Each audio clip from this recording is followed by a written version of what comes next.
the world. What a glorious place. Seek freedom, and it lies out straight before you. If you want to eat ass, join me. Yeah. Do it! Raise your flag and stand tall! Yay! Yeah.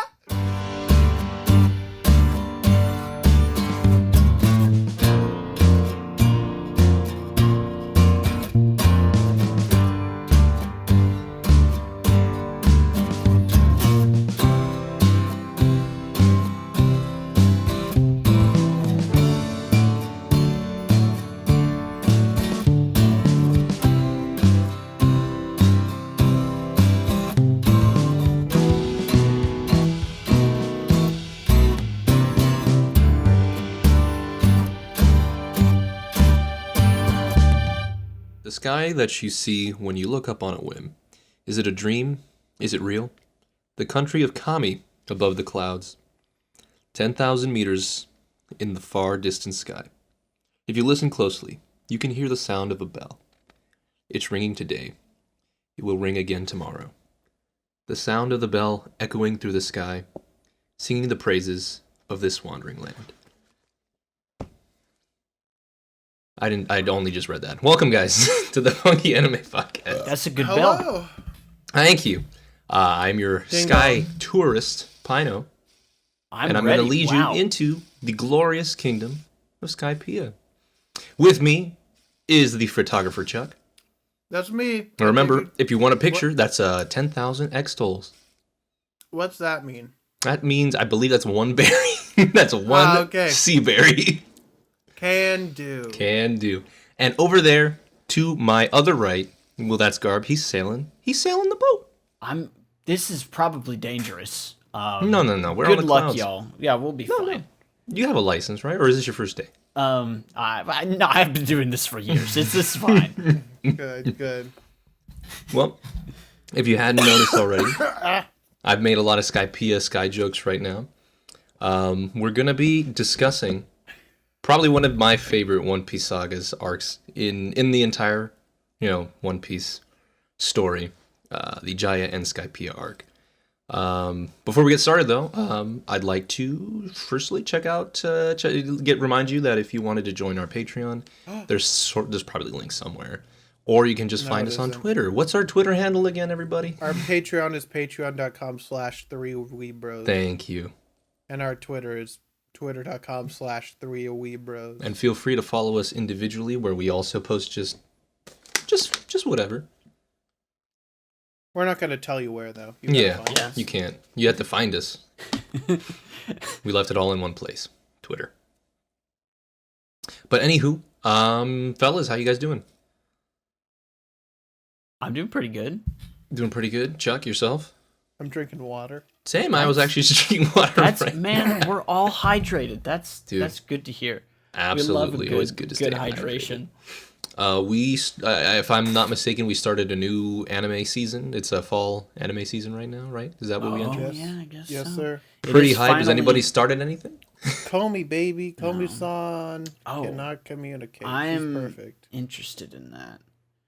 I saw the opening. It looks really good. How far along is that? Is that out now? One episode. Okay. One episode. All right. Yeah, it only recently just started. I think last week was the first. Maybe one or two episodes are out. I think we're on the second episode now. Yeah, there's a second ending. Exactly. So you're watching Komi-san Can't Communicate. Yes, because I've read all of the manga and I'm up to date with it, and I feel like I need to watch it. So Absolutely. Hell yeah. Garb, it sounds like you're just hopping on it right now. Hopefully. Yeah, I was just checking Crunchyroll. I don't think it's on there. Yeah, no, it's on Netflix. Netflix, yeah. Oh, okay. Cool. But they're also artificially holding back the release date, so it's always morally right to pirate your content, especially from Netflix. Fuck you, Netflix. Give me more Castlevania, Netflix. Anyways. But yeah, hopefully you find something that tickles your fancy there, Garb. Yeah. As for myself, after waiting a long period of time, which was probably late March, World Trigger Season 3 is back. I've been diving into that. I'm having a blast. The opening slaps. I love the ending. It's very nice. And I'm also on the ride for Lupin the Third Part 6 now that I've consumed an unhealthy amount of Lupin. It's true, you do. Exactly. And thank you, Japan. Thank you, whoever controls the Lupin music. Y'all put that on Spotify. All my recommended just says Lupin, Lupin, Lupin now. It's all I listen to. I need help, please. It's true. I've been listening to Lupin the third soundtrack. It's good. Yeah, man. I mean, I've got the Blu-ray DVD. You know, I think we've got a plan. Okay.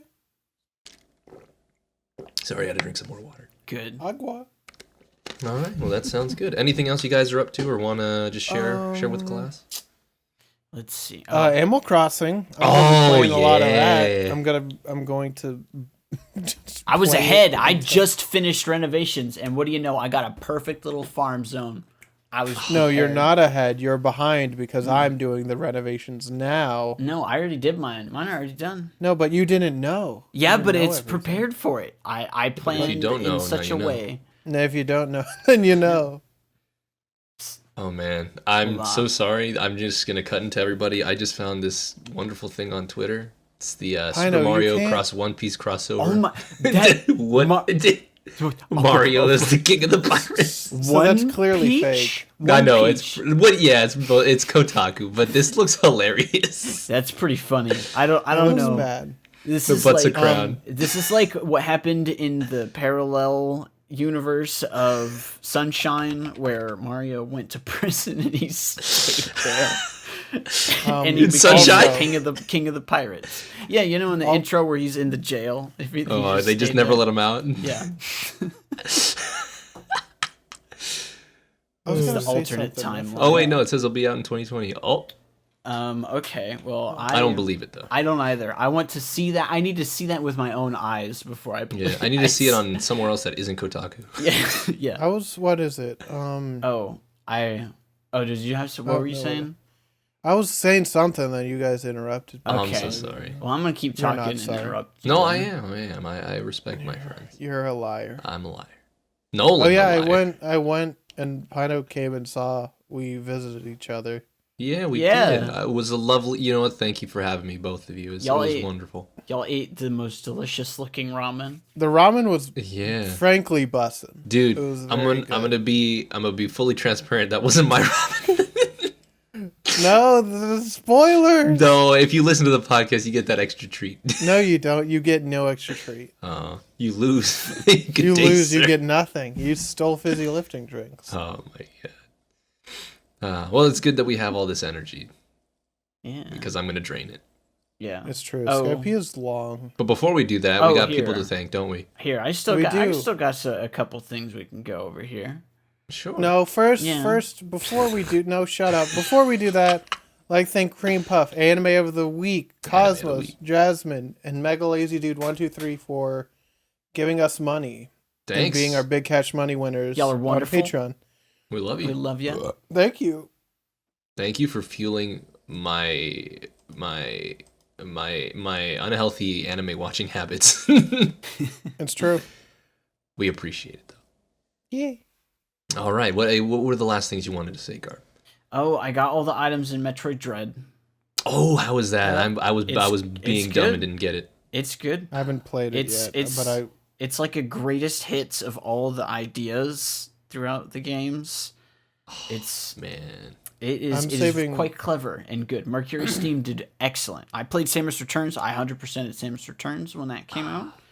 That is also good. And the same folks. They did Castlevania games, apparently. Mm-hmm. They're good. Yeah. I'm saving my money for... I'm going to try and get the Pokemon Nintendo Switch Lite. Oh, God. Bless you. Yeah. The metallic one. Because I want it so bad. And I wanted a Switch Lite, so this is an excuse for me to purchase something irresponsibly. Hey, man. I mean, sometimes you got to do what you got to do. Oh, also, by the way... Yeah. For people who haven't been following it up, and this will be late by now, so this could just be a big debate for some garbage, but Mob Psycho 100 has been tweeting daily, numbers increasing from 1, and they are at 99 the day we are recording this. Wow. You would think there's an announcement, maybe.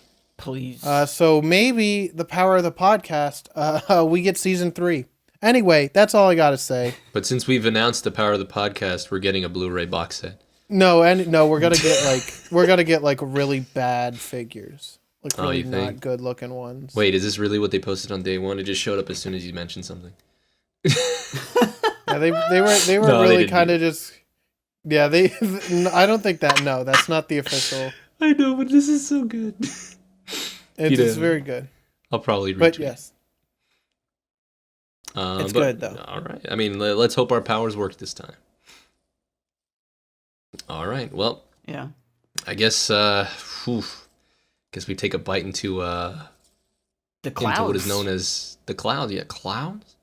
Cloud? Strife. My child. My child? What is that? He is a baby. Oh, he is a baby. So, I guess to preface, One Piece is a big series in Japan. If you hadn't already known, one of the best-selling.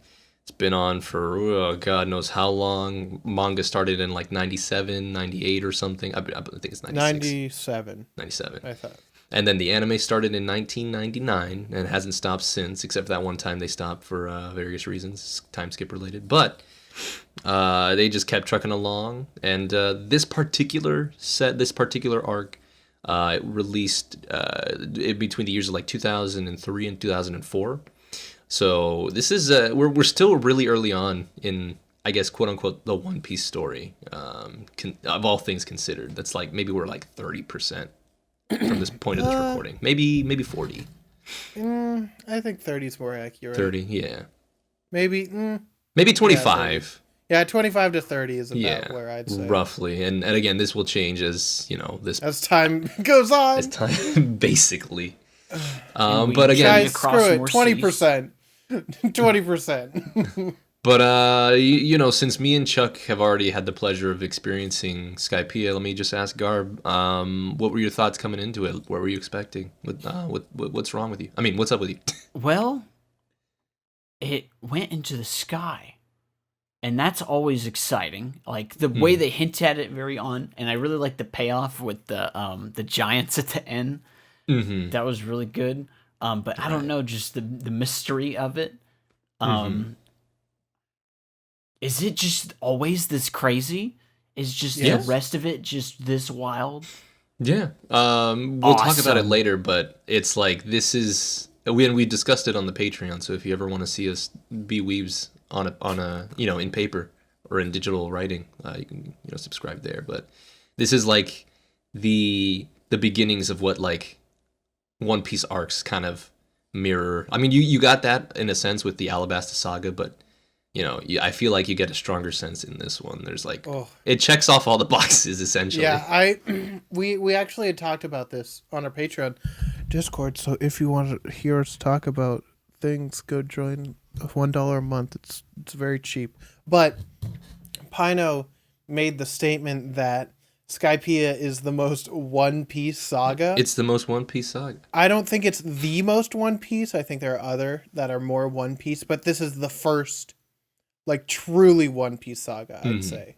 Because it encompasses a lot of what One Piece is kind of known for, the characteristics. Yeah, it really puts together everything that, like, you see in future arcs that get better expounded upon. Mm-hmm. So this is like a real good glimpse on what's to come. Because even though I probably like Alabasta more, this has more of that like One Piece vibes. So it's good though. It's good though. I guess now I'll ask you, Chuck, since this would technically be your first time watching Skypiea. This is the first time watching. And as a manga reader, I'm pretty sure you've expected some things, and you've been maybe looking forward to seeing some things. Just feel free to spill. I got to see. I'm gonna call him NL because that's just. I'm gonna use it interchangeably. Yeah, I'm gonna forget which one I use, but NL, aka Anaru, for all you weirdos out there. Hey, I'm a weirdo. We knew this. When they did the big face, that's a good one. I was very excited to see that. But also, I forgot a lot about this arc. I'm gonna be honest with you. It's been over a year since I like really read through this arc. But like I remember a lot of the beats, but I also forgot some, so it was nice reliving it. But also, and I think I'll say this a lot in this recording, I really like the concept of Skypiea as an arc. Like in retrospect, super great arc, like does everything it needs to do, does a lot of really good foreshadowing. But when you're watching it, you're like, oh, this is a lot. This is very long. This is... And you know what the crazy thing is? It's 43 episodes in total. And it's like at that point, probably one of the longest kind of just single arcs, not counting it as a saga, because then, Alabasta would take the cake. But also, if you throw in Jaya to there, it's the longest set of like story set in like technically the same place. Like you don't leave that island technically. So and it does get a little exhausting from time to time. And also the anime just really pads it out. It does. It pads it out a lot. There was a time that I switched devices that didn't have my spot saved, and I ended up watching 5-10 episodes ahead. And so it tends to happen. But the thing is, I only was confused about one thing. I was like, how did Zoro get here? Wasn't he? What are you doing? He just got lost. No, Zoro was knocked out. I knew where Zoro was. Like, he was knocked out. And so I was like, how did he get to Nami? Like, whoa, wait a second. I thought Nami was all over here. And so I was like, oh, yeah, I skipped way ahead. But I just watched ahead a little bit, and then I watched catching up to it, and I was like, oh, okay. I really didn't miss a whole lot here. Yeah. I think there's like a specific scene where it shows you how Zoro gets there. I think he was like carried over there by like Robin's hands or something. Or they were little all feety things. Blip, blip, blip, blip, over. Yeah, the feet strung out of their backs, and they walk over. That made me laugh. I was like, a surfboard. That was very funny. It made me giggle. I'm like, that's funny. Yeah. So I imagine the manga is a lot more like it just has a way better flow. Yeah. Yeah. No. Like, I guess this will dive into my experience with Skypiea, but I do own Volume 32, which is the tail end of like that entire thing. Yeah. So like it's starting from when they decide to drop down Giant Jack until way past the arc. Like that's like done in like maybe a couple chapters, and like the episode, the manga, the anime is like, you know what? Let's make it like 7, 8, maybe 10 episodes. I'm just like, Jesus, you could have condensed this. That's why I always recommend the manga. But I do hold it in my heart really dearly. When 4Kids kind of dropped or lost the rights to One Piece, Funimation picked it up. This is the first arc that they actually dubbed. So that was really interesting to just come back to it. And it was also the arc that I remember airing on Cartoon Network. So well, wait, did they not redub the first? Yeah, so what had happened was obviously 4Kids made it to Skypiea. And then like as per the filler episode that we did, they just said, "Oh yeah, there's a ship falling," and it kind of implies they all kind of die. Yeah. But at that point, Funimation picked it up and started from that point. Like they literally started with Skypiea, and then they retroactively went back. Okay, so they did this first. Yeah, they did Skypiea first. So bizarre. Yeah, I mean they had to continue it. I guess they still wanted to air it on Cartoon Network, which they ended up doing. In the States, I remember the last thing that I vividly remember was Nami discovering, the big mystery of the land in the sky, and that's the last thing I remember. So I always think back to that scene, and it just brings me back good memories. So much so that I bought the 32nd volume, even though I didn't finish the series on TV. I was just like, this was pretty cool. This is how it ended. And then years later, I was like, I got to rewatch Skypiea, and I fell in love. I just loved every aspect of it. So I'm probably going to be the most biased one here, but Skypiea goated. With that being said, I think I've said everything I needed to do with the intro. We didn't get any One Piece last week, so I had a great time watching this. There you go. So it was great. I'm guessing you guys mostly watched dub in this scenario? I watched all dub. I like the sub. I feel like the sub is really good for this show. But also just with the amount of content you have to watch, it's just so much easier to watch it.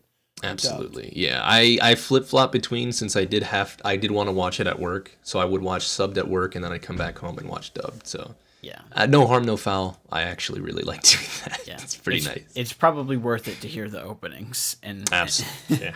Heck yeah. You know what? Even though we're not at openings yet, we might as well talk about the presentation first. Yeah. This art style, you don't really notice One Piece's art style changing over time, but this is where I did start to take notice. Yeah, I know. More, yeah. There's a lot more. I don't know. They don't seem as round as they were before. They're longer. Yeah, they're definitely leaner and longer. Leaner and longer. They play a lot more with lighting, especially in Jaya in those dark scenarios. They have more freedom with kind of like the land that they're in. Like Jaya is your typical island, but Skypiea is then just like a city in the sky. And I thought they handled that pretty well. I mean, you could tell what was cloud water and what was land water in a sense. Yeah, I like the like weird rivers that like flowed like in ways rivers can't. It's exactly so cool. You had a lot of freedom, especially since not many people make stories about the sky unless Well, unless you're into that. It's very fun imagery. There's so much cool stuff. Yeah. Exactly. It's preferred to watch it in how it looked like in release because that 16:9 ratio is me so garbage. Upset. Yeah, so bad. Please, if you watch this, don't do yourself the disservice. You'll get scenes where Eneru's on the screen and you just see his mouth and half of his eyes, and I'm just like, please don't do this to me. It's so dumb. Music still as banging as before. Oh my god, I want to really talk about the music because I guess this is the one thing that I feel like just makes the anime so good. Mm-hmm. Like for all the parts that I really love about the anime is that there's the music. The music is phenomenal. Music is maybe the best part of the anime. It has such good comedic timing. The vibes are phenomenal. Yes. But I would like to specifically point out where is it called? I Did you go to One Piece track list? Yes. No. Yeah, shout out to One Piece track list. It's my favorite one. I'm trying to figure out because it's the. Is it the song they play all the way at the end of the arc?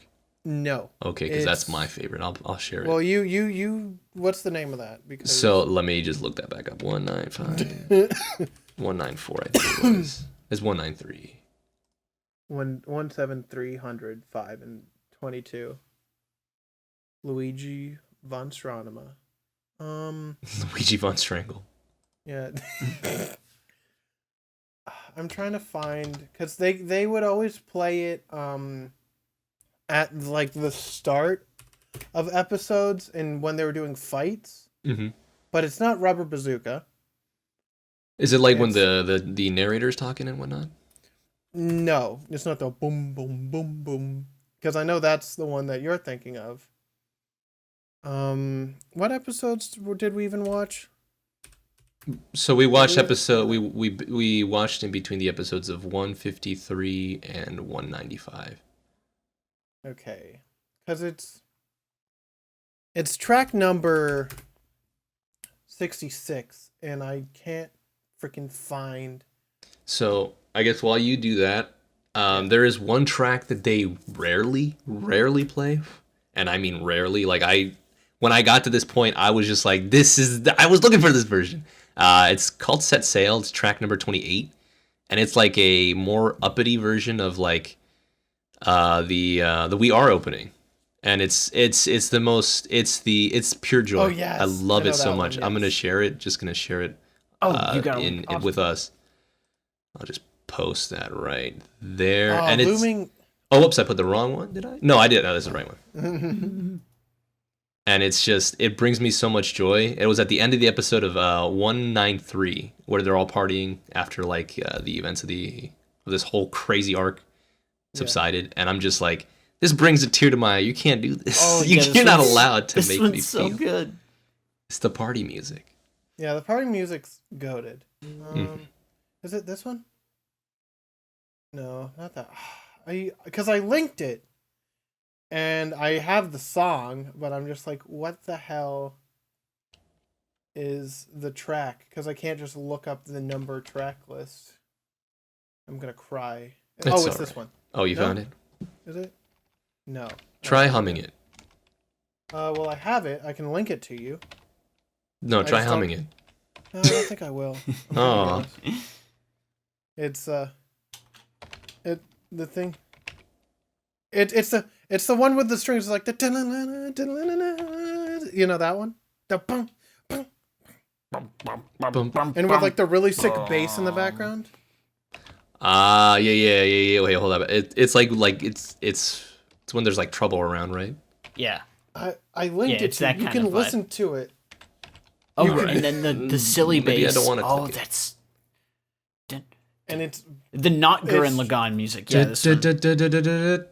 Oh, I haven't heard this in a while too. This is a good one too.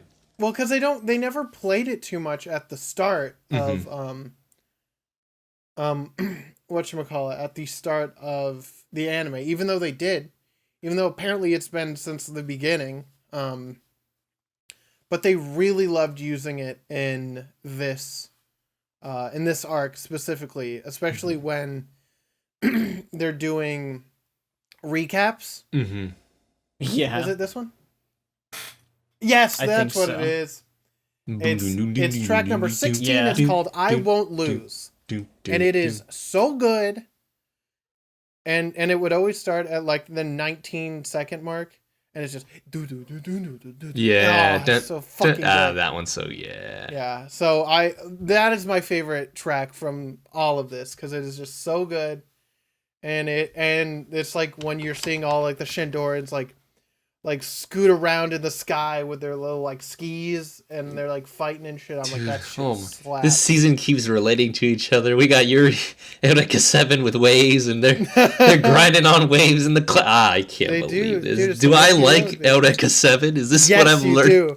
Yes, Pino, no, you do like Eureka 7. You're gonna have to live with that. Impossible. Anyways, before we get into any more sidetracks of Eureka 7, I might as well go ahead and continue. But yeah, music goated. Music's so good in like One Piece. If you're not even going to watch anime and you just want to read it, fine, totally understand. I recommend that, honestly. But listen to some of the music. Some of the music's so fucking good. Just listen to it. Just pull up the OST. It's banging. The fucking ragtime music kills me every time. I love it. It's always when Luffy and Usopp are fucking around. Hell yeah. That's their anthem. It is. It's so perfect. It's great. Oh my god. We did lightly talk about subs and dubs. We can just brush over that. Pretty good. Great voices, I think. I don't think anybody sounded out of place. I heard some recognizable voices. I think NL's voice was picked perfectly. I love that. Oh my god, yes. That kind of deep voice that only a god. Yeah, that's J. Michael Tatum. He is the best. Amen, dude. At Anna. Anna sounds so menacing yet like unconcerned. He just sounds like he could not give less of a shit. He's so powerful that like there's nothing for him to like focus on, and like I'm just like, that's so sick. And he's like, he delivers one of my favorite lines that NL says. He's like, the people do not fear God. the people's fear is God. And I'm just like, my head hurts, but it makes you right though. Damn, it's true. It's so good. It's pretty sick. He's awesome. Anel's great. Anel's so fun. We're gonna talk about him later. I heard sprinkles of Ian Sinclair in between as like background characters. Yes. So. I heard Ian Sinclair, especially in the flashback. Mm-hmm. He was the other doctor guy, the cool one. He was one of them. He was one of the main guys, and I'm like, there he is, my boy. But he's not until Thriller Bark, sadly. Exactly. And Isa was the same voice actress for Asuna and like all the other people. I don't remember her name. Shirami, I think. Chirami. Cool. But like hearing like voices that at the beginning you would. I think at the time they were new, and now they're just like all like the big timers. I'm just like, hey. Well, we finally had Nico Robin talking more. A lot more, yes. Oh, I love how she just calls Nose Guy. Yeah, Nose Guy, Captain. captain, the sword man. Yeah, the cook. So good. Yeah, the cook. Miss Navigator is my favorite one. Oh, Miss Navigator. I'm like, woo! I think she calls Chopper. No, she calls him Mr. Doctor or something like that, or Doctor. Yeah, Doctor. When she's respectful to Chopper, that's comedy. Oh yeah, she loves Chopper, dude. You'll see. You'll see later on. Chopper? She vibes with Chopper. Who doesn't vibe with Chopper? You know, exactly. Is the real question. For real. Yeah. The rest of them, Everyone did great. You know who my favorite voice is though, out of everybody? Satori, the big old ball guy. Oh my! That's what I was gonna say. Yeah. Hey, I've got a ball here. Those straw hats. It's so fun to say. You killed our brother. Oh my God, Kotori and the other one. No, Satori, Satori, and Kotori. I hated when I saw them. I hate them. Oh no, you had to remind me of the worst characters. Oh my God. But yeah, no, everybody was great. Anyways. Yeah, no, there's not a dud in sight. Not a doo-doo in sight. What'd you call me? Yes, you heard me. Anyways, I think we're ready now. Now we're ready to talk about the OPs and endings. Okay. We are gonna tread familiar water. Are you guys ready? Yeah. Yeah. All right. I'm always ready to talk about through it. Opening 3. We did get it last time, so God, I wish I had it open. Imagine not being prepared for the openings and EDs. One Piece. Wait, our podcast characters can't swim, right? We didn't eat gum fruit in any of these episodes. We're on the boat. Don't worry. Okay. I think Charlie can't swim. That's the only one. Charlie. He ate the duck, right? He ate the duck no mi. Exactly. Yeah. So, opening 3, Hikarie, which is what we saw last time we visited One Piece. Still goated. I love it still. It's fun. Good. It's bubbly. It's probably the most One Piece. So I'm just kidding. I'm not going to make more claims. I'm going to string you up on it's nostalgic. It's just really, really nostalgic for me. I just love them walking around the globe, them just doing crew stuff, Nami hitting me with the pole. It's great. Bong. I love it. And the big old dolphin is great. I like the English version. I like the sub version. I like the instrumental version. I like the full version. I love it all. It's classic. Yeah, I have the full version on my playlist. It's Same. Very good. Yeah. Still, Sanji picking up the food. That's the cleanest part of this entire thing. You'd say, I gotta catch those guys. I gotta catch it, and then Robin helps. Yeah, it's so good. I love this opening. It's you're not gonna like this opening. Just kidding. shows all the characters doing all the things, just having a nice time. That and, Robin smile. I'm gonna post that for all my friends to see. I'm gonna post that so everyone can know that Robin loves me. So good. Yeah, no, so good, very fun. The dubbed opening's very good too. Mm-hmm. We're getting to the end of dubbed openings. Sadly. I know 4 is actually the last dub opening, unfortunately. Yeah. We do have some endings that we can still see dubbed, but 4 will be the last. One we're missing, I think. Only. We're missing. No, we've hit them all. No, we're missing. Like I forget what it's called. Dream. We're missing. There's after A to Z. There's the slow one. Then we need Dream Ship. That's the last one we need. Oh, is that the last one? Okay. Yeah. Because it's after. Yeah, Dream Ship. I actually like that one low key, but we'll talk about that later. Opening 4. I'll just start with the openings. Is called Bon Voyage by Bon Blanco. Honestly, that I could listen to that every day. I could listen to that on a car ride. I can listen to that on a bike ride. I can listen to that on a jog. That opening slaps. The first time it was a cold open that it showed up in an episode, and I was like, "Whoa, is this like a special episode? Like, whoa, look at Sanji's hands when he flips over the meat, the meat kebabs." And yeah. I was amazed. It's really good. Yeah, I do love. Oh, that's right. All the fucking god damn it. That's right. I'm like watching this opening. I'm like, why are they showing like Don Flamingo? And I'm like, oh, that's right. Literally, he was in. He was in this arc. God, I forgot. It's been so long since I watched Jaya. That was weeks ago. Man, it's great. I love this opening. It's very fun. Sub dub, you can catch me listening to it any day. I love it. I feel like every opening from 3 to 6, they keep increasing in quality. So like 3 is fantastic, 4 even better, 5 even better, 6 pinnacle. You know why this is the best opening though? They got that hop skip. You know how much I love those skips and hops. All good openings have a hop and or a skip. Exactly. Oh my God. Like this, I remember there was a point in my life where I would watch this and I'd just tear up just because it just looked like I want friends like that. I want to hop and skip with everybody. Why can't I hop and skip? It's good. I love this one. This one's so fun. Bon Voyage is great. I'm so excited to get to the next two openings, though. Oh, God. So good. I'm sorry. I'm finishing the song. I'm listening to it right now. I had to listen to it again as well. I'm not surprised that they stopped doing English openings because I think just the English language just doesn't work with some of these openings. Because the performances of the singers on the English opening, they do a good job. Like they're on key, but it's just something about it just doesn't. It's just not right. That song ain't right. Except for there are some very specific examples that I wish. But they're the exception and not the standard, not the rule. Yeah.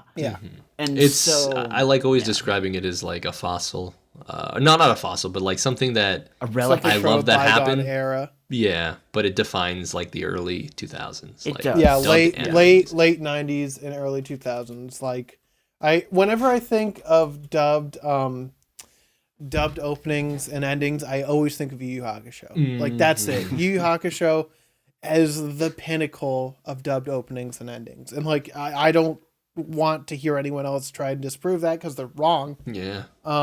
Those are the fucking best ever made. So I will say a lot of the times I'll go back and I'm like, I wonder if this has a Spanish dub, and a lot of the times the Spanish dub slaps a little harder than the American. Like I'm not gonna lie. I'm just like, what? I know, are you are you a little bit biased or something? No, not really. I used to just cringe at the thought of singing anime songs in Spanish, and then my friend was just like, it was a drive back from college a couple of years ago. He's like, let's just listen to all the Spanish ones. I'm like, okay. Yeah. I was like, oh my God. Every now and again, stronger. Every now and again, I'll watch like an episode or so of the Spanish dub. I think ReZero you mentioned. I think I gave that one a try. Mob Psycho had Spanish. I only watched the first season in Spanish. Yeah. I didn't watch that Mob one, Psycho's but we talked about best that one. sub though. Yeah. Mob Psycho sub's goated though. Dude, so exactly. Yeah. So this is a good opening. This opening is great. Really good. All right, let's talk about. We're still in the era of endings with One Piece, so we're going to talk about the next three. They really treated us here. So we had ED11, which is probably one of my favorite ones. Now remind me because I don't remember. We probably still had some of the Robin one or no? We still had some of the Robin one, but if you want to learn about that, go to our Alabasta episode. I have nothing more to say on that. Yeah. I'll quickly talk about it. It's called Free Will from Rupina. Basically, just images of Robin as a child, being a sad child. Yeah, and then Shooting Stars, which is nice. Very chill, very very chill ending. We have now Faith by the same singer, Rupina. And again, this is nostalgia bait for me because this is the one thing that I ever like. If I remember something vividly, it's this thing. Like every Saturday on Toonami after the episode ends, I would listen to this. I'm just like, another weekend salvaged. I think this is a good one. It's not my favorite. I still think the what is it called? The running one. Yeah. That's I'm trying to look for it now. Is it? I've got it in front of my face, but I'm not reading it. Before Dawn or Glory? It's before Dawn. Before Dawn's goated. Before Dawn's the best one, and no, I don't want to hear anyone try and tell me wrong. No, you're right. Yeah, I don't know if I could pick favorites between these ones. Too bad I can't. Yeah, that one is So this one you get usually at least in this ending for Faith, you get like each of the Straw Hats kind of just doing their own thing with superimposed and or really zoomed in background or foreground images of them in different colors. And I think it's really chill. And Luffy on an elliptical. Mostly it's most likely he's drawing up water for the ship, but No, he's on a spin bike, dude. That's not an elliptical. What are you talking about? Oh, I'm sorry. I'm not a workout guy, dude. The elliptical is the thing you stand on and you do like it's like he was standing. He wasn't sitting. Did you see that? No, but he wasn't sitting. He's on an elliptical. You tell me. No, it's not an elliptical, Pino. But he's standing. You said he's got to be standing. No, but like there's a seat for him if he does want to sit. Yeah, that's why ellipticals are good. I'm gonna throw you like this is an elliptical, Pino. I don't even know. No, that's an eclipse.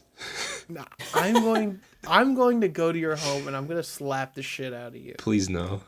I'm coming. Oh no. I'm getting the keys. Where's the keys? But no, I like this. It just makes me feel comfortable. It's my safe song. It also made me cry at a point in my life. As you do. As you do. But yeah, I mean, if you guys have nothing else to say, I'll go to the next one. Yeah. I do not. All right, I'm going on to the one after that. Anyway. No! We gotta talk about it. All right, ending 12 is called A to Z. A to Z is so stupid. A to Z, and it's sung by by ZZ, which is hilarious to me. I'm gonna let you guys talk about it first. It's so silly. It's so dumb. I love it dearly. It's so cheesy. It's like the cheesiest song that One Piece has, and that says something. It's like song and also I will say the subbed is like like it's like kind of cheesy, but like it's also just like nothing great. But the dubbed one is so stupid. The words are so dumb. It makes me laugh every time because oh my god. I hate both of you that you enjoy. Because whenever they're like, "Come back to your friend," dude, you know what the worst part is? I know the words to the dub. Like I know the words to the dub, hands down. That's how much I've listened to it and how much I've hated it. I love it. I think you just need to open your horizons a little bit and come back to your friends. The worst part is when they say "come back to your friends" 7 times. So and it's no. I don't know why you hate it. It's the worst. Dude, I'll never treat you bad, even when we fail. You and I both know through every high and low, we'll sail towards tomorrow. I think you love it. I think you secretly love it. I don't. I think you do, though. I think that you need to maybe. I'll listen to the song, but I won't enjoy it. I will enjoy it. No, I know you will. Right now, I'm gonna share a picture, and this is gonna be me if I'm ever in a car with you. I'm gonna be angry. Pino will be an angry boy. Well, too bad. I'm just gonna be looping A to Z the entire car ride. At least make it the sub. Sub is at least the sub is great. No, it's got to be the dub, homie. No, I can't do the dub, dude. It's gotta. I'm not gonna make it. Well, you better come back to your friend. Oh my god, I hate you. Anyways, let's move on to the next.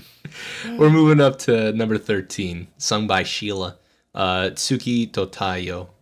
This one's a bit of a slow one. It's actually a really slow one. Low key, I would always skip this one back in the day. I would turn off the TV when this one came on. I skip it. I don't care for it. It's boring. Guys, hey, I like the song on its own. JPEGs. Yeah. You know what I do like? I like how they have Gaimon. That's the only. The only thing I care about. Dude, I see this little man in his little box with all of his little animals, and that's all I care about. I don't care about no one else. Remember, he was about to be part of the crew. Oh, also Ben Beckman. That's the only other guy I like. I like it. It's peaceful. And they're all just looking in the sky. It just made me think, dude, they're looking at the crew up in the sky. No, they're looking at NL on the moon. Praise be to God NL, says Korea. Dalton, what are you doing? She takes another swig of her wine. Damn. Her hockey's off the charts. Anyways. Yeah, no, I don't care for it. I sleep. It's mostly a slideshow. I like the hermit crab. That's the only good thing about this fucking. It does end strong with a hermit crab. That's pretty good. Mm-hmm. I like it. There's nothing to see, but I like it. Also, Luffy with those 2 hands of meat and, meet hands. It's pretty cool. Anyways, that's the ending, dude. No more. I love opening 4. Yeah. There's some good tunes all around. We love it. We love to see it. There's a lot of Not everybody can have good tunes. Yeah, hell yeah, dude. All right, everybody. You ready for me to keep you here all night? Oh, yeah. All right, time for that plot synopsis. I'm obviously going to split them between both Jaya section and Skypiea section. I'll most likely make Skypiea go a little quicker because it is quicker in the manga. Oh, yeah. But let's start out with Jaya. So the crew, anime speaking, just finished the Rainbow Mist. In manga, they just sailed away from Alabasta. Yeah, they just got out of Alabasta. Boat falls from the sky. Everybody panics. Bofa? A boat, yeah. Big old boat from the sky. They go ahead and investigate the waters, and they discover a map alongside it with the falling ship wreckage. It says Skypiea. They're like, that's weird. What a map? Skypiea?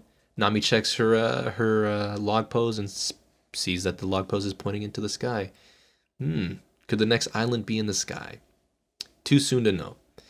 Crew decides to salvage the ship before the salvagers actually show up. Good old Marisa and his Sariyama alliance show up. They get into a little kerfuffle. A big old turtle shows up. Turtle gets spooked once the sky turns dark, and they see tall, angel-like figures in the distance. Everybody panics. I panic. Mostly because it looks like a PS2 cutscene. Oh my god, the fucking 3D. They start using a lot of 3D starting at this point. It is so bad. No, it's a PS1 cutscene. What are you talking about? Shit looks awful.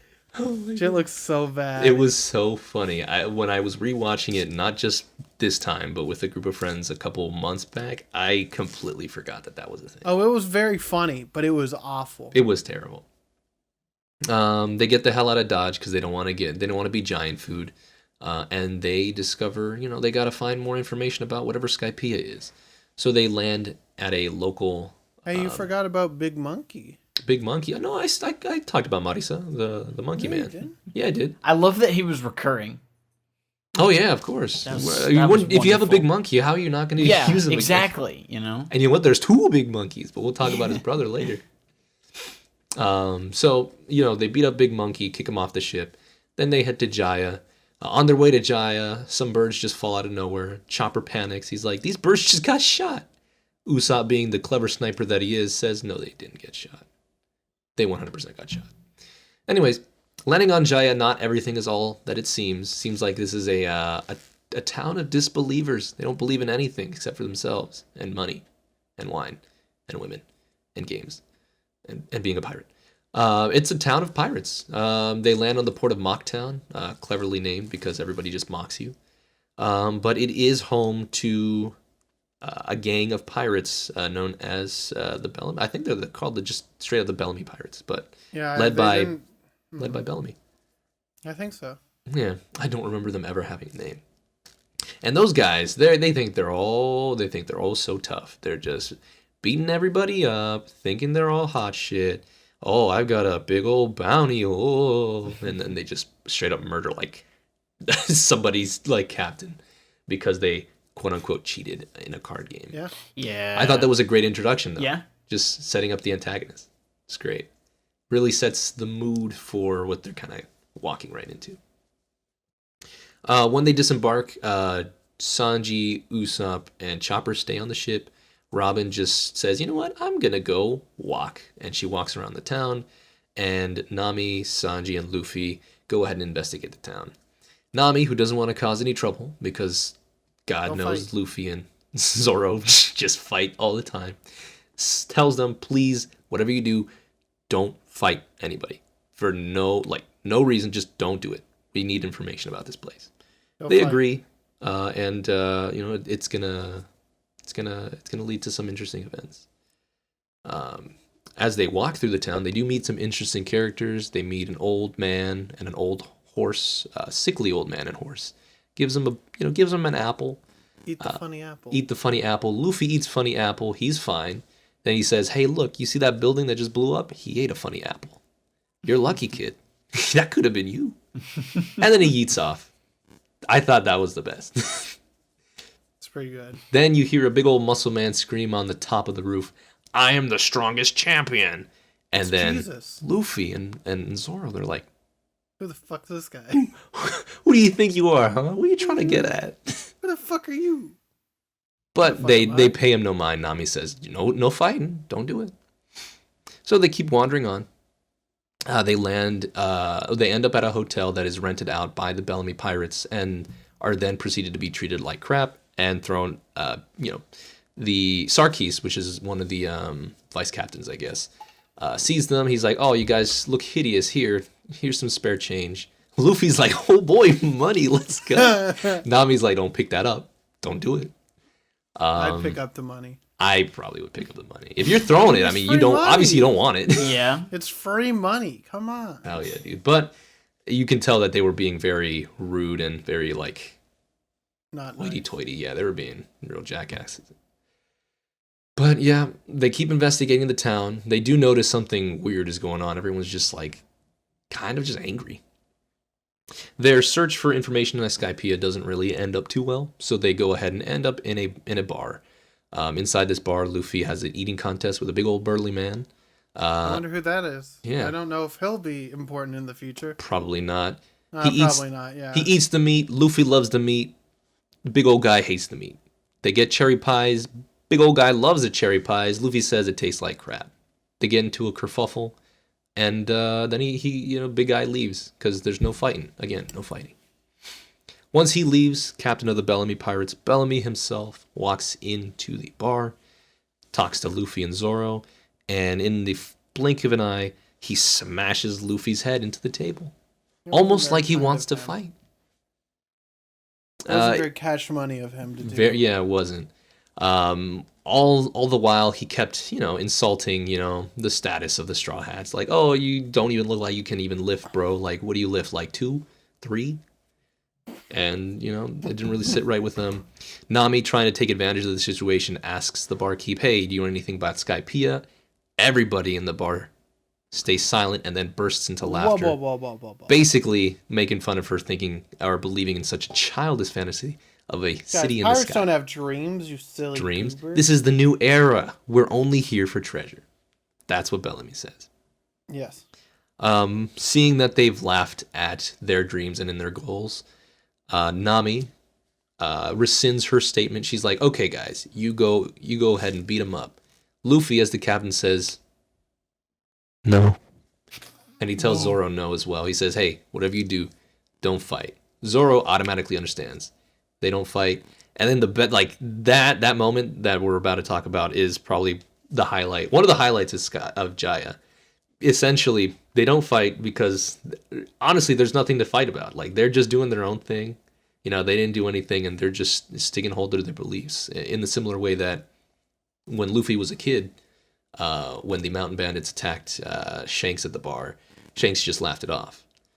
So I love that kind of mirroring between the past and like the present. I thought that was pure growth, because other I mean, Luffy would probably have still done it, but it's wonderful to see like him just initially gut react like, hey, I'm not gonna fight this guy. He's not worth it. Yeah. It's so wonderful. But it did hurt to see them get all bloodied and bruised, knowing full well that they could have taken them. They could have knocked him out in one hit. They coulda. Coulda, shoulda, woulda. Man. The worst part was when they were like, hey, girl, you want to be part of my crew? And I was like, you better not. And you get to see nice growth from Nami, well, not growth from Nami, but like you can see her dedication to Luffy and her crew. It's great. It's wonderful. True. You're making me cry every time. Well, they get booed out of the bar, and then big old guy sitting on the floor with the cherry pies confronts them. Well, not really, because he's just sitting there. He's just sitting there. And he tells them, you know what? Screw those guys. Those guys don't matter at all. Pirates dream. The day that pirates don't dream is the day I don't want to be a pirate. Like, that's not going to happen. Pirates dream, never die. And, like, that hands down, like, that scene with Blackbeard, which they reveal afterwards is his name, is hands down my favorite moment in One Piece ever. Just like the speech of just like Pirate's Dream never end. It's the best. I love it dubbed. I love it subbed. I love reading it. I had that specific panel as my wallpaper on my iPhone for the longest time because it's so good. Dude, I wasn't prepared. Yeah, man. Who would have thought that cherry pie eating old man had such wisdom to share, dude? Profound. But they leave. Nami, upset that they didn't get any information, goes on the boat, scares Chopper. Robin comes back and gets information saying, hey, there's some old guy on the other side of the island, says that he's pretty crazy, he's looking for the City of Gold. They're like, hey, we're crazy like that too. Let's go talk to him.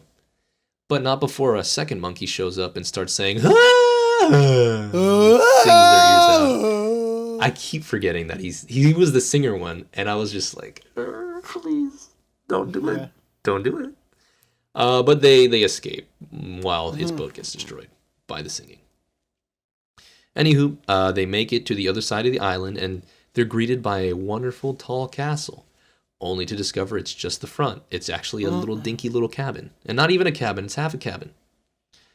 Inside, they find, it's inhabited by somebody who is obviously an adventurer, but they also find a book outside titled Nolan the Liar, which is a fairy tale or a children's book from the North Blue. And it depicts a story of an adventurer who was known for lying. His lies brought him to his end, an early end, because he claimed that there was a city of gold somewhere. And, all is fine and dandy until a man jumps out of the water with a chestnut on his head, trying to beat everybody up. Turns out this man is actually the descendant of the man in the book. His name is Mont Blanc Cricket, a descendant of Mont Blanc Nolan.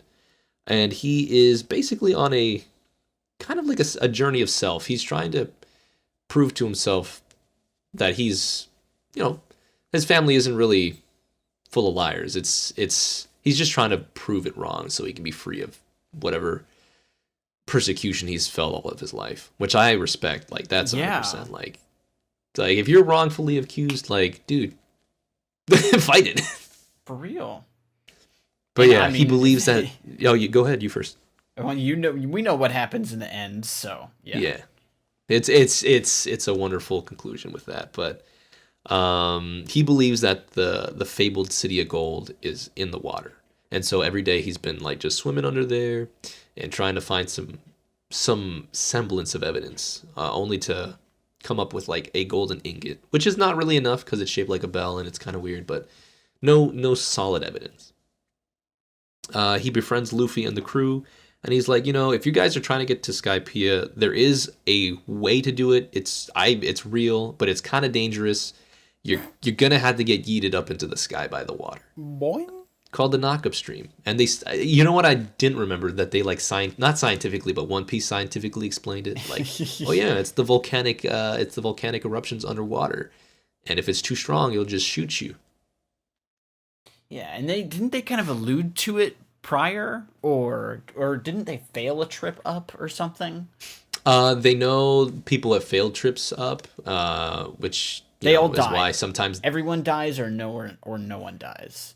That's like basically it's either they don't make it or they just fall. Or they get destroyed, like being shot in the attempt of being shot up, or they fall and like they can't make it to Skypiea. Yeah. But there are like people who tried. And they're like, oh yeah, let's just get your boat, sky ready. So they do that. Old man's like, oh, you need a funky looking bird. It's called a south bird. Go in the forest and find it. While the Straw Hats look for the south bird, Bellamy shows up and he's like, I heard you like gold. I do too. And then beats up the old man. Takes the gold. They go ahead and get out of Dodge. Once they get a south bird, Straw Hats come back and see my old man. What happened to my old man? And that was Luffy said Angie. He said Angie. So Nami gives him a time limit. Hey, go get the gold back. If you're not here by morning, we're out here without you. And he's like, gotcha, dude. Runs into town, beats up Bellamy in what I think is the most hilarious yet totally satisfying One Piece fights to date. Bellamy basically mocks the boy. We find out Bellamy is eating a devil fruit, the spring fruit. Boing, boing and he's just boinging everywhere, and he's just showing off his speed, his strength, his agility. And Luffy's just standing there, menacingly. And he says, hey, before in the bar, you asked me if I knew how to, make it, if I knew how to punch. And single-handedly just one-shots this man with a hook to the face. And that gave me so much bliss. I think I just had to stop. Like, the first time I watched, I was like mouth agape. Second time, I'm just like, this is the best. This is karma. Mm-hmm. I loved it so much. And then Blackbeard shows up, and he's just like, who did this? And he's like, oh yeah, String Bean over there did that. He did that? Yeah. Like, give me that piece of paper. 100 million? What the? Hey, yo, boys, we're gonna eat good tonight. And then they go ahead and after Luffy.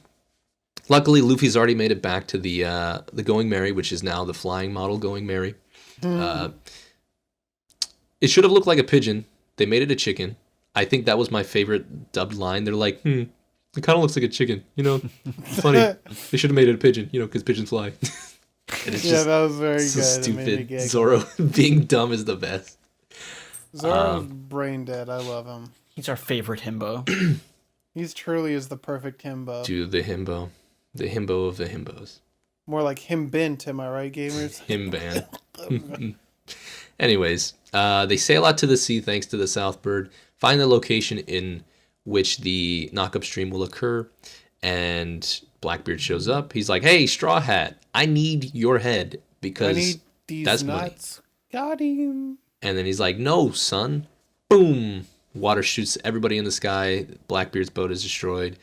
And they start sailing up. And it's great because they play the opening one again as they sail into the sky. And lo and behold, they make it onto the white sea. That's part one. Anything that you want to talk about, Jaya, before I move on? Jaya, I always forget.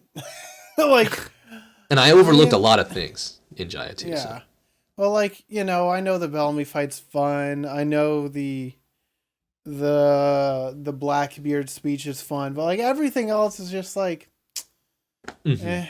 I always lump this in with Skypiea just because it's so much a setup for Skypiea that it should just count as one big arc anyway, which it kind of does. It is the actually Saga or whatever. Yeah. So I don't know. It's Cricket's fun though. Cricket's Jaya is not only just a setup for Skypiea, but also a setup for the rest of the story everything, too. For literally everything else.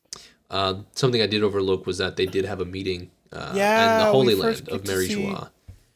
We first get to see the some of the warlords, and we get to see the boomers. Yeah, the 5 boomers, the 5 elder boomers. You get to see Sengoku, the Marine Fleet Admiral with a little goat. The actual goat. A literal goat. I love Sengoku. You get to see old lady Suru, and you get to see. I that's the thing. It's I always forget about it, but I'm oh yeah, this is literally where everyone was introduced. We get to see Kuma. We get to see Lafitte. Mihawk again. We do get to see the feet, and I hate him. The feet we get, and it's great. It's just it's such a nice little touch there. It's so important. Exactly. So remember it, even if you don't remember it like me. Remember it. Exactly. And when we get to the next arc, you're gonna remember some more. Remember it. But yeah, it's great. Jaya honestly is just I just think is it's so condensed. It's the same feeling that I felt with Logtown. Such a short arc, very effective. Absolutely. The same exact vibes. It has set up for the future, set up for the immediate future, and then set up for the actual entirety of the show. I guess I don't even know if there's another one quite like that anymore, honestly, because now it's just I guess Punk Hazard maybe. Punk Hazard and Garb's going to be completely lost. I think the closest one you're thinking of is the Zoe. With the animal. Yes, Zoe, you are absolutely right. That is Even, another one. I do love Zoe, but I remember a lot from Zoe. I loved Zoe. Zoe was great. So fun. That sets up everything. It's true.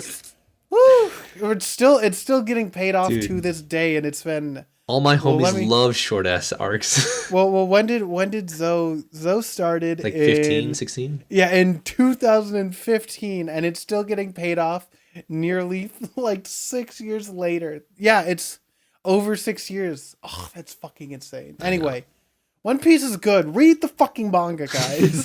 Just consume it. Consume One Piece. That's it. All right. Garb, anything? No. It's awesome. Well, yeah, it's good. Awesome. All right, I'm gonna move on to Skypiea. We're gonna spark notes this. All right. Yeah. Okay. All right. Into the sky. Everybody thinks they died.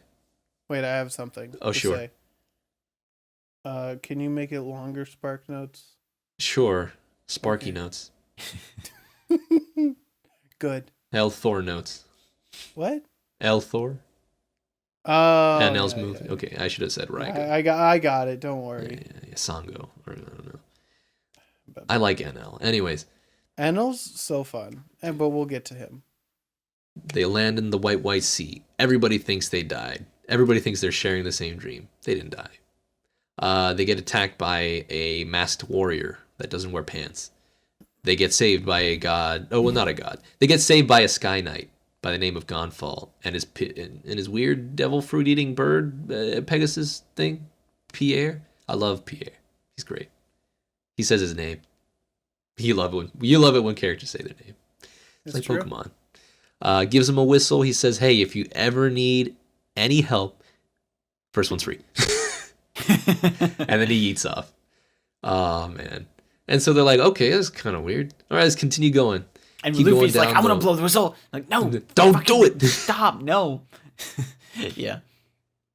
So they keep going up. They reach the, what I like to call Cloud's Beginning, even though that's not what it's called. They meet a little tiny woman. I believe her name was Amazon. And she's like, okay, you got to pay the fine if you want to come into Skypiea. It's like, what if we don't? She's like, well, then you can come up. And so they went up. But she lied because she's like, all right, I'm going to take a picture of your license plate and photocopy that to God, and you're screwed. Click, click. Click, click. They got you, dude. Click it or ticket. Good luck. Good luck. Picture gets sent up all the way to heaven and to God, and they're like, okay, we know who our next victims are. Boat reaches all the way to the top, and they reach a place called Angel Island in Skypiea. There they disembark. They meet a nice family, Conus and Conus's dad, whose name I will not pronounce because I want to say Papayaga, but it's not Papayaga. Papaga. Papaga? It's not Dude, Conus's dad, Papaga. Oh no. We just have a Papaga on the thumb. No. Anyways, Papagoo. No, Papagoo is a starfish. I'm not going to get his name right. We're going to call him Mr. P. So Mr. P and Conus, they're really nice. They're really, really nice people. They're like, oh, you blue sea people, you guys need some help. They show Nami how to ride a waver, which is a vessel that you can use in the sky. It's got a little wheel and you can sail in the clouds, make you go vroom vroom. Well, everybody's chillaxing and relaxing. Nami waves a little too far, finds a really, really big island, and it's weird because there's giant trees, there's dirt. And while she's there, she witnesses a murder. Great. Runs back in order to tell the people to tell her peeps. Peeps are unfortunately in the sights of Captain McKinley, and he is the leader of the White Berets, which is a military police group for the island of the Angel Island. And they're like, hey, we heard you came here illegally. Also, you're breaking like 50 of our rules, so you got to stop, or else we'll get you. And you're loitering. There's another one. So I thought them just. I completely forgot that they were just catching them on bullshit. They're like, I don't know. Noise pollution. It was so funny. I'm sorry. I love McKinley. He's so dumb. Dude, come on! You gotta love when big old. He's not the smartest tool in the shed, but McKinley. He's not the sharpest tool in the shed. But when your police force crawls in the ground to get places, you know you've defunded them too far. No, I think we need to continue to do it more. Give them no berets. Keep defunding. No monies. No berets. No berets. You get nothing. But anyways, they're Conus and Mr. P are just like, you guys better leave before they come back. It's probably safer that way. But Sanji, Usopp, and Luffy are just like, hey, can we have food and or some of those dials you showed us, which are nifty little tools that they have in Sky Island, which lets you do fire, lets you make prank calls, makes you blow up stuff, but we'll get to that one later. And so like, sure, come on up. So while they're at Conus's house, the rest of the Straw Hats, Zoro, Robin, Choppa, and Nami are on the boat, and then a big old lobster thing is just like, no, grabs the boat, takes them into the island that Nami was previously in. The name escapes me. It's what is it? God's Land. It's let me look back there. There's Upper Yard. That's what it is. Yeah. Okay. Takes them into Upper Yard, puts them on the sacrificial altar because 1, they're pirates. 2, they've broken several of our laws, and 3, they didn't pay poor Amazon, so they must die, obviously. Usopp, Sanji, and Luffy see this happening from afar, and they're like, "Well, how do we get to him?" And they're like, "Oh yeah, just take the cloudway, dude. Let me get you to my boat.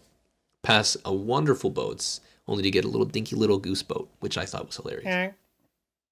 But they noticed that while Conus was helping them on the way, she was kind of sweating. Luffy's like, "Hey, you're looking kind of pale. Actually, you're looking a lot paler than you usually do," which was kind of rude. And she's like, "Okay, I'm sorry. I'm taking you to your end." And he's like, "Why are you doing that?" And then God's like, "Wait, I heard you," and then sends lightning from his judgment from above and almost kills Conus. Lo and behold, Gonfall, the Sky Knight, shows up. He's like, "Let me take this girl, her dad, far away from here so that God can't touch her. You guys go on ahead." So now we have Luffy, Sanji, and Usopp sailing into Upper Yard to face the trials that wait ahead. God, we're only like 20% there. In there, they have the option to choose between the 4 trials. They decide to go with the ball, the sphere trial, because it seems like it was safer than string, iron, and then I forgot what the other one was. Confusion? Gedatu. Whichever one that was. Power. So they go ahead, they fight a ball man that looks like number 2 from Kids Next Door. And they encounter a very weird... they encounter something weird. This ball man is predicting their moves.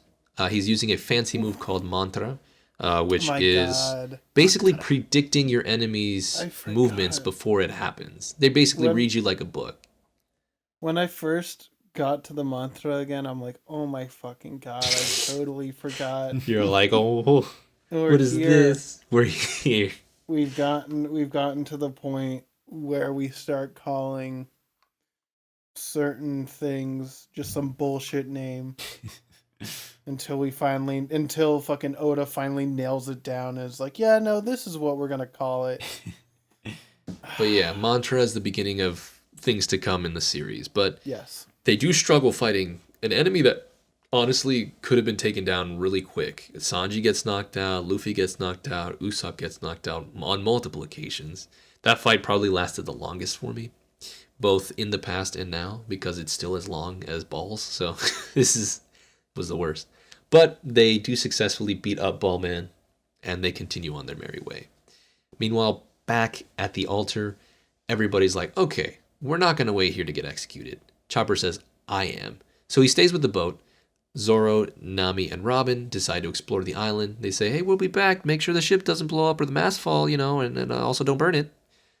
So they go on their merry way. Chopper ignores all that, blows the whistle. Sky Knight helps him because the string guy shows up. I don't remember his name, nor do I care. The string priest. They get into a little kerfuffle. Satori. No, Satori is the ball guy. This one is... Who's the string guy? Guy. The dude who gets yeeted immediately and has no real... He gets yeeted a little bit after, yeah. But he's no importance. He's got a funny mustache.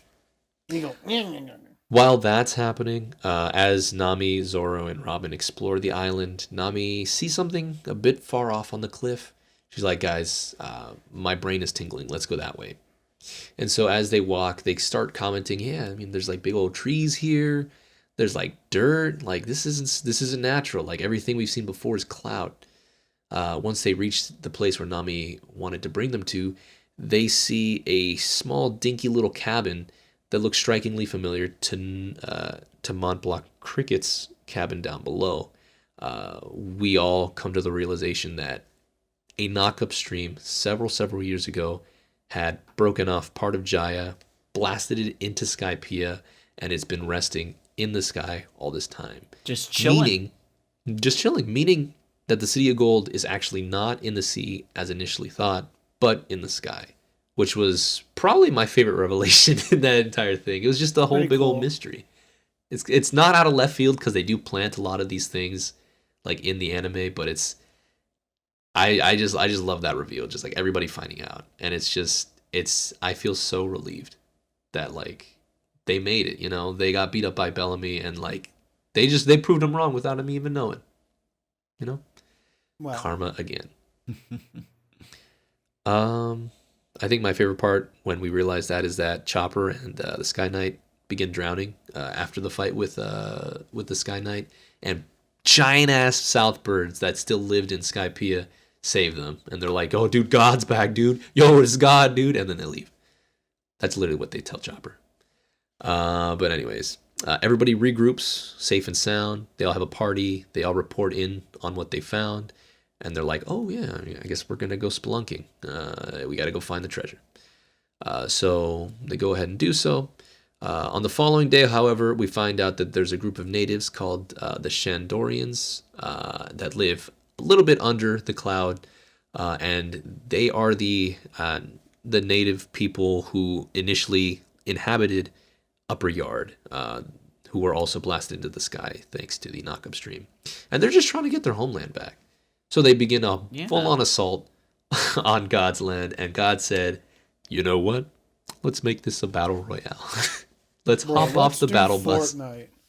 Let's hop off the Arc Maxim, and we'll throw 86, or like, I don't know how many people were there. 81 of our best people up here. Let's see who makes it. I predict 5 in 3 hours." And that's where it kind of gets a little long. Everybody's fighting each other. Zoro has a couple fights a Shandorian, and then he fights one of the priests. Chopper has a funny fight with Gedatu. Robin fights Yama, which is a big old angel guy. Luffy gets eaten, as per usual.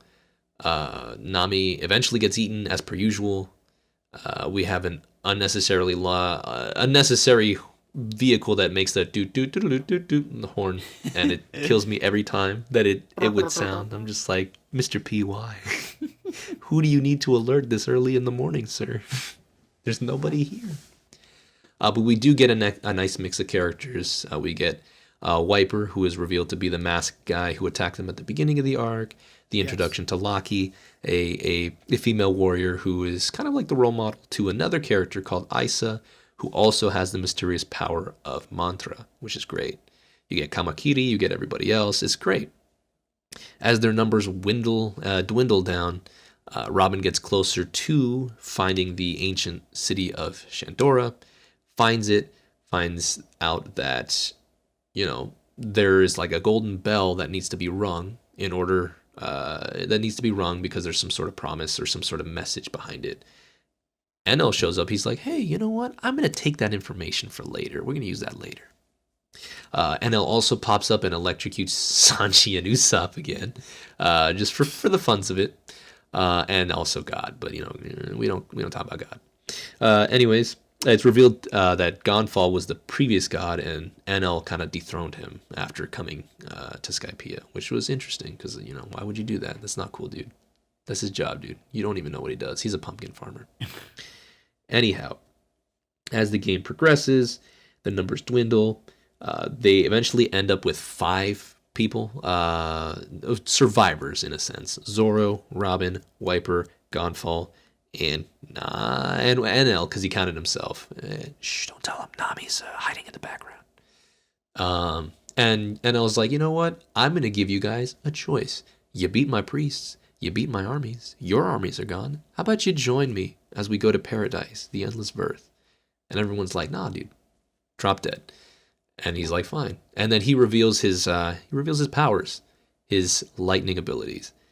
The moment I realized it was lightning, I kind of pooped myself. I was like, "This is the best power. I like you already." Zappy. And then I told myself, I whispered under my voice, Enel did nothing wrong. Anyways. He did nothing wrong. He killed a lot of people. Dude, when I saw his face, now I'm a believer, dude. Not a trace it, not in my mind. He killed a lot of people. I'm a believer if I try. He killed... He's the guy sitting on that DreamWorks logo. Anywho, he does the craziest thing. Hold up. I don't know if you guys screamed like I did initially, but Wiper gets him. Apparently some of these dials are made of sea prism stone. So he gets him like pinned, and he's like, I'm gonna use this illegal dial that's supposed to like destroy your body. It's called a reject dial. And he's like, okay, try it. Basically obliterates this man's body to the point where he dies, and then all of a sudden you just see his chest just like it just shocks a little, and he just restarts his heart with his power already being dead. Was sick. I was afraid. That was crazy.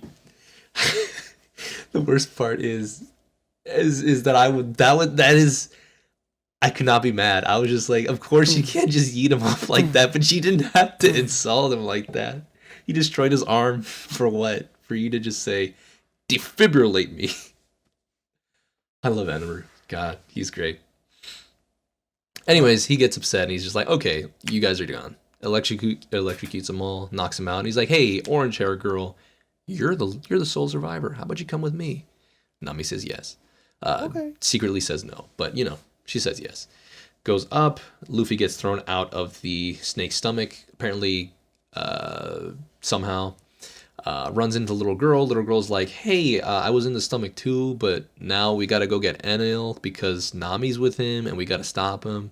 I can hear his voice over here. Let's go. Go that way.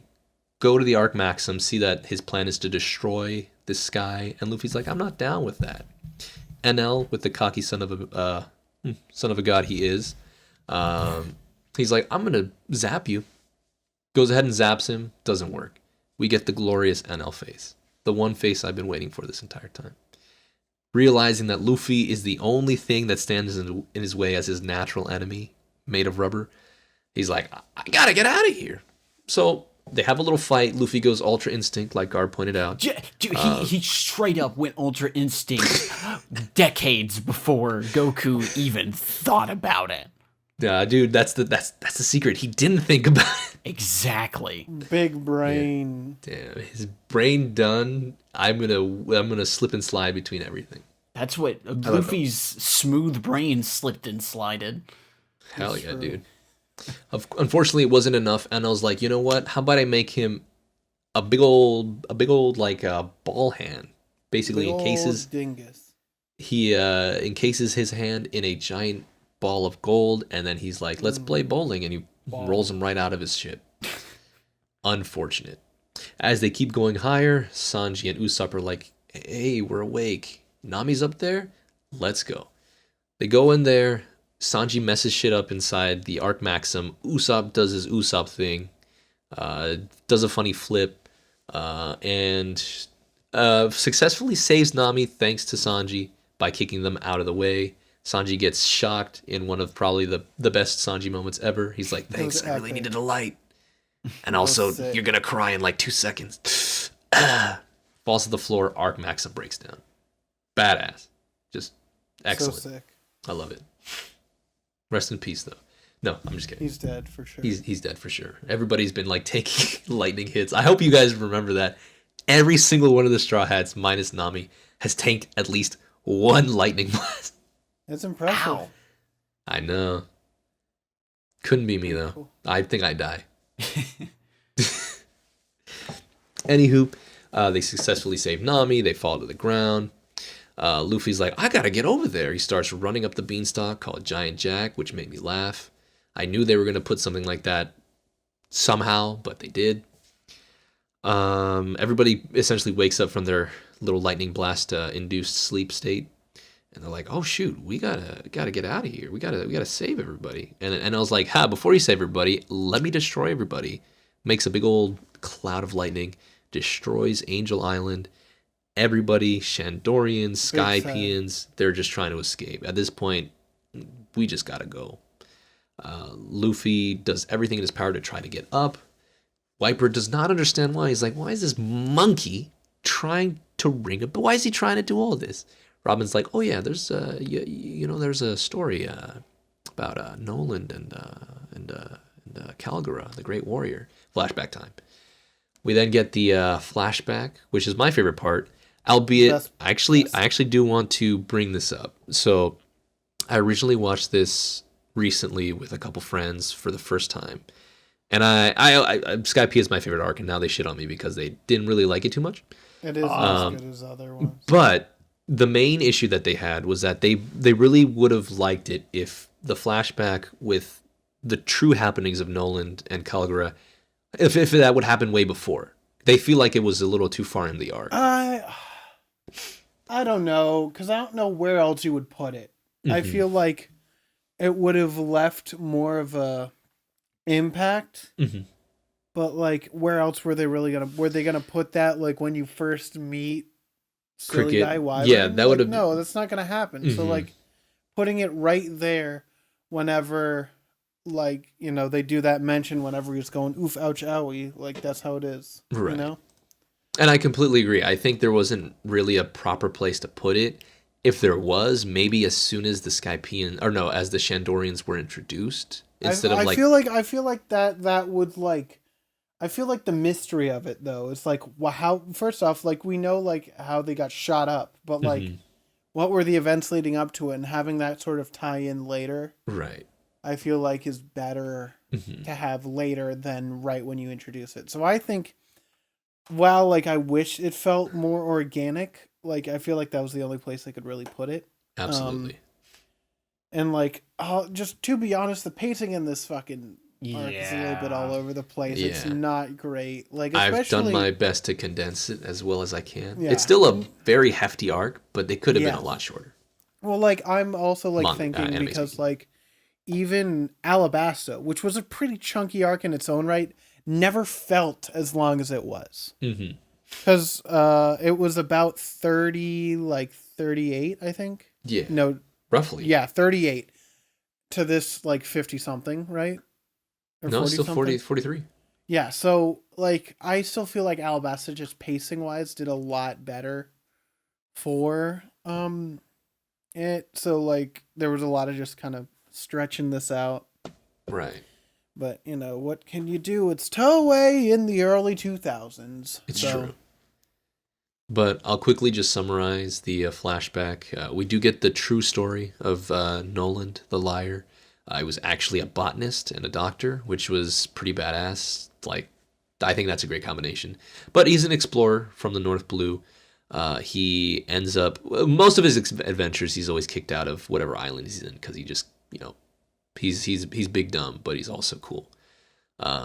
He's also really strong, surprisingly. They end up in the nation of Jaya, or rather the Shandorians' homeworld, Jaya, or homeland, before it was shot up into the sky. They stop a sacrifice of a young girl who is the daughter of the great warrior Calgara.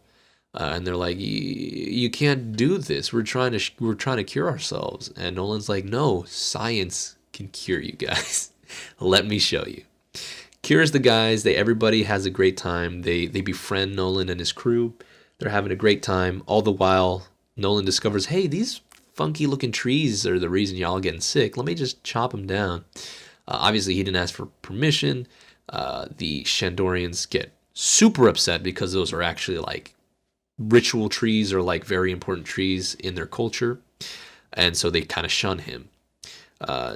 All the while, it's kind of like a misunderstanding, but it's a little bit on the more understandable side because I can realistically see this happening between like nations and or cultures, just not understanding each other. But once it's revealed to the Shandorians that, hey, they did this for your benefit, like we do apologize that, you know, we insulted your culture and your beliefs and your traditions, but this would have killed you. Yeah. They regret their shunning and their decisions. But it's a little too late. They've already sailed off a little bit ways away. And they're like, you know what? We're going to ring that bell for Nolan. And that was sick. That was great.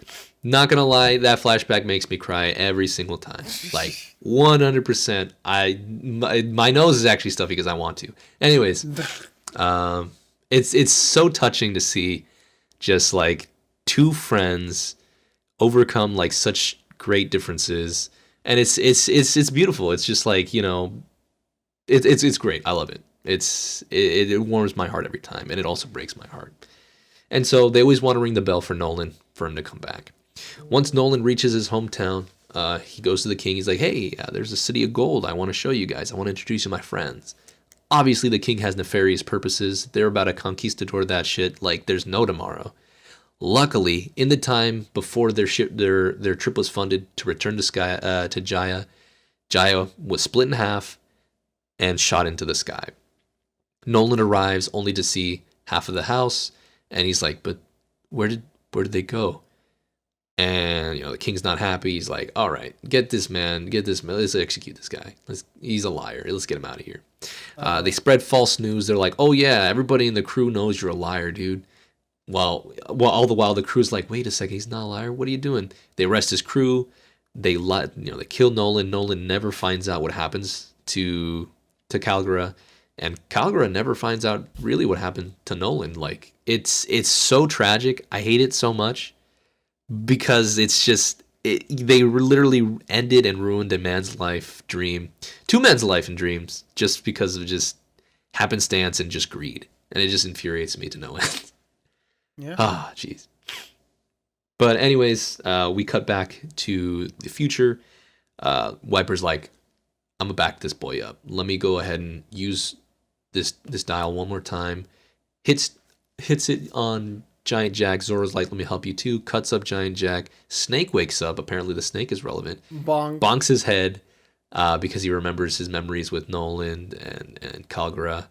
And obviously the main reason Giant Jack fell, Usopp's rubber bands. That thing comes tumbling down. Nami and Luffy sail up it or wave up it. And Luffy's like, okay, this is as far as you go, Nami, bye. Jumps into the sky. We all think he's going to the Arc Maxim. Actually yeets himself inside the big old storm cloud. Does gum golden peony. Basically removing whatever threat or semblance of electricity from the area. And we get one final hurrah. Because as Enno was sailing up, he did find the golden belfry. And Luffy's like, hey, I'm going to ring that bell. And I'm going to ring you. Rings that bell. Moment. Rings that bell. Bell sounds in the air. And Luffy, like basically all Luffy wanted to do was to make sure the old cricket head, knew that the island was in the sky. We get a lot of mystery solved at that point. Well, one, the bell can be heard from very far. Two, the shadows in the sky are actually reflection of the sky people superimposed. Oh that was great. Go ahead. I love that visual of Luffy jumping. It's great. In the shadow like that. I think that's my favorite moment. Mm-hmm. Like, I think it's just so sick. Mm-hmm. And it's just everything comes together. You know, you get your closure with the folks you left back on Jaya. You get your closure with the Skypeans and the Shandorians coming together as a group. War is over. And it's just it's a wonderful final hurrah as we see NL sink to the bottom of the sea. Or does he?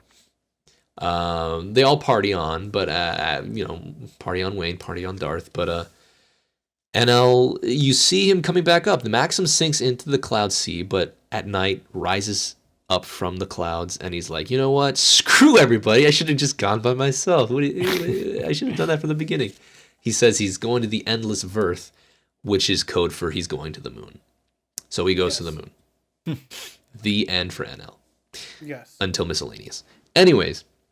They're all partying on. They party for 4 days. Straw Hats are like, hey, or Luffy's like, hey, that snake over there, that well-mannered snake, he's got a lot of gold in his stomach. Let's go in and get the gold. Half of the group goes in there. Robin is like, hey, now that the bell's there, I'm going to read that poneglyph that I discovered. Goes to it, and she's like, oh, so this one also talks about another weapon. The first one, obviously, that we found out was in Alabasta called Pluton. And I think this one, what did they mention? They mentioned it was... don't remember it was Pluton. I forget, but they reveal the name of another ancient weapon. And she's like, oh, I don't need this. And she's like, but wait a minute, maybe I do. There are different types of poneglyphs. Road poneglyphs and like Like there's poneglyphs that direct you to a certain place, and some that are like information. And apparently the Shandorians were tasked in guarding that until the correct people to read it have arrived. Once Robin thinks she's finished reading it, she turns around and then they're like, hey, what about that thing over there? Is that also a funny little language you read? And she's like, what? Looks off to the side of the poneglyph, sees weird ancient writing, and it says, I will guide this stone to its end. Gold D. Roger. And then I proceeded to scream in my room again back in the day. Turns out Roger visited Sky Island 20 years ago. And it essentially connects everything back together. Just it sets up something. We don't know what, but it sets up a whole big old thing. But it does mean that the Shandorians' struggle for God knows how long has finally ended, and so war actually can truly end. Like they can stop fighting, which is great. I love seeing that come to an end. They go ahead and Ramen goes back and leaves with the crew. They want to give him gold, even though they have gold. Everybody thinks it's a cannon for some reason. They run off, and they didn't get to thank their heroes. They got to party with them. They didn't get to thank them. As they leave, they were running away, though. They're running away, exactly. They go ahead and reach what is called Cloud's End, which is the end of the road of Sky Island, and they're like, okay, just sail this down and you'll be fine. They sail it down and there's no road. It just ends. That's why it's called Cloud's End. They fall. Luckily, Conus blows on a little whistle and a little squid balloon shows up and wistfully sails them down into the safety of a marine base in the anime. If you read the manga, it just puts them in the sea. But it just puts you in the sea. In the anime, puts you into a marine base, paving the way to what I call the greatest filler arc in One Piece history, G8, which we'll talk about on a different day. That, my friends, is Skypiea and Jaya. Oh my god, I talked for too long. Woohoo! Guys, that's the one. Exactly. I didn't need a script because I already knew what I wanted to say. Nice. Well, yeah. I've watched this arc way too many times. I've skipped over some things like the unfortunate death of Conus' dad, only to be rescinded by him showing up at the end. Everything's been rescinded. All of the big deaths are rescinded, and it pisses me off. You're not dead. You're not dead. Gedatu, you still sank, but you're not dead. You're not dead. No, and Oda refuses to kill. Wow. Except if you're in a flashback, because then you're dead. Oh yeah. But that was Skypiea. It was very long, anime speaking. But I do think it is probably, if you're looking for a One Piece experience with all the check boxes, this is the one. This is the one to get ready for. Probably read it though. Yes, read it. Read Definitely. One Piece. Just read One Piece. That's it. I'm not going to talk about the Straw Hats in the character section. We've talk about Robin. Robin is cool. We get to see her actually be part of the crew. I love her and her archaeology. She's being an archaeologist that entire time, and she gets a fight. It's great. Yeah. She just slaps a man and then rolls him off. It's funny because I'm like, man, I'm not used to seeing Robin fight. I know. That's why this is the best arc, because you have Robin fighting. No, Wano's the best arc because we have Robin fighting. Oh, well, but that's long overdue. Yeah, but I'm just saying. It's long overdue. Wano's Anyways. the best arc on One Piece, and it's not even over yet. Right. I'm going to talk about just some key people in the sky that we met. Obviously, we know our Straw Hats. We love them to death, so we don't need to talk about them. Let's talk about Wiper. Me and him, I'd like to share a drink with Wiper. Wiper kind of cool. He's kind of fun. Yeah. He's kind of like a reverse Luffy, I think. Because he's definitely sticks to his ideals, but he's angry about it. He's upset. Yeah. He's upset he's spaghetti, but the passion he showed as a kid, like when they told him the story of Nolan and Calgara, and the fact that he still remembers it till this day, and like that's his sole purpose. I thought that was great. Yeah, man. It was very sweet. It's great. But Wiper good. I want to talk about Isa, your Tolkien child of the arc, because there's always a kid in the arc. That's how you know this is another One Piece arc, because there's always a kid. Just the one. Kid you gotta help out. Just the one. Her having mantra was very funny to me, but also very, very useful, because she was able to hear the voices disappear and like pinpoint where people were. that girl's something else. Like if she's got mantra that strong, that's wild. Yeah. Moving on, let's talk about Conus. Conus, a good girl. I completely forgot she had her like moment when she just used the like the cloud bazooka in the town square to try and make everybody leave. I was like, Conus, you did this? Conus, I don't remember this. Yeah, I didn't remember that. I was like, what's she doing? Domestic terrorism isn't a joke, Conus. Oh, you're helping us. Okay, you're good. Conus, no, you're gonna get on a watch list. Oh no, I'm sorry. Sky, no. Anyways, I thought her character was great. I thought she, again, at the beginning, I thought she was just gonna be your just regular old One Piece side character, but she does have her own moments there, and she does show her worth, which is great. Plus, she's an angel girl. Pretty cool. And she got funny little hair. She do. I want to talk about the priests. Mostly, I want to talk about Enel, though. He's not a priest. Enel, Eneru, whatever you want to call him. That man is intimidating. Enel's sick. Enel is sick. I like his funny earlobes. Reminds me of Jiro from My Hero. Except better, because you can actually like wrap it around your finger a lot more. He's fun. He's very menacing, which I appreciate. Fits the role, has that egotistical god complex, which is great. Yep. It's great. Man, it's a shame. Oh, his favorite fruit is apples, just in case you wanted to know. He loves apples. Apples are pretty good. Apples are pretty good. Must say. Absolutely. Introduction of the Goro Goro no Mi, or the lightning fruit is pretty badass. I love it. I do want to talk about Gonfall. I really like his character. I remember before I just thought he was just a random old dude until I found out he was God. Then he was just God, random old dude. But I like his character. He's one of the only few old men that can still fight, which is really cool. He's fun. It's good to have. I like how it gave me, like, his design gave me vibes of like the story of what is it called?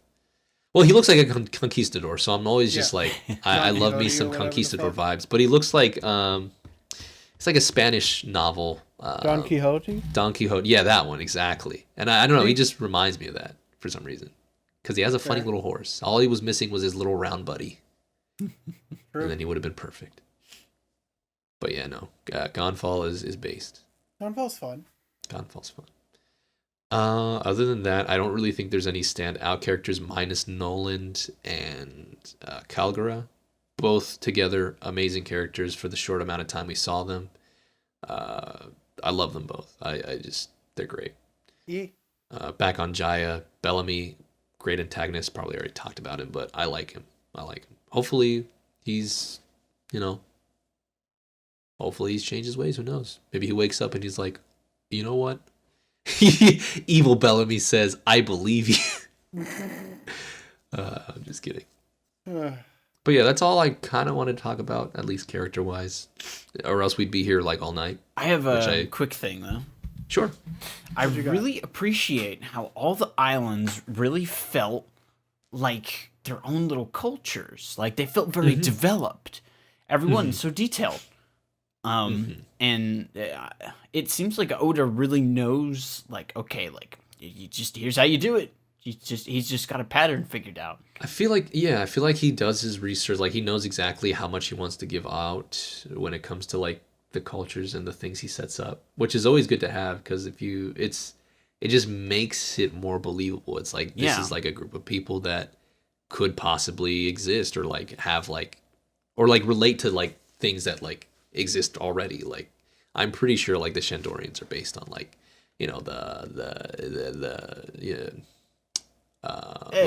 Mesoamerican tribes, like like the Incas, Aztecs, like all that stuff, which I vibe with, obviously, because I'm South American, which is another bias. But even the Sky people, like, they have their own technology, they have their own like sayings, it's great. Like Hesso, like what the Hesso, it's so funny. It really it all felt so developed. I really appreciate that. And Pino, you're oh no, keep going. Sorry. I just really appreciate that. And from what you've told me, it sounds like this is just how it is for the rest of One Piece. Exactly. Like you'll go to another city, you'll feel like you want to live in it. Like that's how it just keeps on going. Cool. Hey, Pino. Yeah, what's up? You forgot to talk about Club Man. Klabauter Man, you're right. Let's take a moment. So Klabauter Man, during and after the mini party they had before the spelunking in Sky Island or in Upper Yard, Mary receives heavy damage, and so at night Usopp's like, I'm gonna go fix the boat, but then he hears like banging in the direction of the boat. It's like boom, boom. Walks up, he tries to see who it is, and he sees a figure, and it smiles at him, and it's repairing the boat. He gets spooked, obviously, because it's Usopp, and goes back to sleep. In the morning, they wake up and find the boat is already fixed. And Usopp's like, but I didn't do that. And they're like, good job, Usopp, you did great. I didn't do that. And so we have a mystery of somebody fixed the boat, but we really don't know who it is. So keep your eyes peeled for that. That's all. I was just remembering, and I'm like, oh yeah, that's the first time we get to see this type of deal. But remember, there is it's haunted. No. It's a ghoul. Other than that, I'm ready to talk about miscellaneous because I actually do have some stuff to say. Cool. Wait a second. What? I think there's this tone dial that Chuck gave me. Oh yeah, here. Can you click it for me? Yeah, sure. Let me this is totally not a switch, I swear. Welcome to the 93rd edition of This is Best Girl, the part of the podcast where each contestant puts forth their choice for Best Girl, they and duke it out for title. A Best Girl. Today our contestants once again, Pino, Garb, and myself. Patreon didn't pick anyone because nobody watches this much anime. Yeah. Who are you each advocating for? Dude, I'm going for... Oh, shoot, this is hard. Come back to me. No, you start. No, get back to me. No, you start. We didn't talk about this. This is weird. No, we didn't. You start. Oh, shoot. Start. I'm picking Conus. Okay. Nico Robin. Garb. Fuck! Zoro. Okay. Best Timbo. Alright, fair. Alright, I picked Conus because she surprised me. I completely forgot she has, like, really low-key great moments. Like, she seems like such a quiet, like, reserved girl, even fearful at a point, but after being saved and after kind of deciding where she wants to be and what kind of person she wants to be, she really takes charge and command, and that's what I really like about her character. It's not big growth, but it is growth nonetheless that I really appreciated. Plus, she's an angel. Anyways, continue. She boring. Hey, I'm boring. And? Nothing wrong with that. Nothing wrong with that. We're a match made in heaven. Bunch of boring anime watchers. Damn. That's what we should have called this podcast. The bois.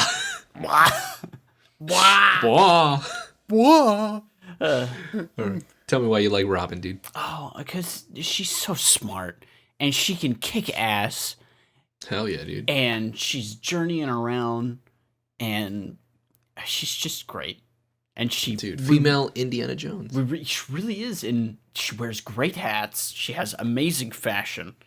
Mm-hmm. She can tank lightning. That's cool. That's pretty crazy. I can't say that I've ever done that.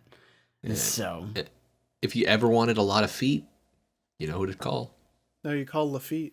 You're right, actually. Anyways. Yeah, she's great. I don't. All right. I mean, I can't argue. She's great. I can't argue. Yeah. That was going to be my pick. And I went, well. It's all right. You got the hymn of bows, dude. Okay. I do. I got Zoro because he's a fucking idiot. I love him so much. He's so brain dead, and he's my favorite. He just makes me very happy. But he was still he was after. He wanted to help Nami. He was worried about her. He was. Well, yeah, but they all are. Him and don't know. He don't know where to go. My favorite bit was when he's walking with the Southbird. Oh, the big old Southbird. Clearly points south. Obviously, like, I'm walking north. And he's just like, "Why are you looking the wrong way? Stupid bird." I'm like, that's perfect. Yeah. It's great. I like the fact that this arc he develops just like in the previous arc, he develops like a new technique. His flying sword attack, which is great. The 108. Yeah, Caliber Phoenix. Great. Back in the day, I would just rewatch that. It used to be on demand when Funimation had a channel, and that's the only scene I would like replay over and over again. It's so cool. Man, Good times.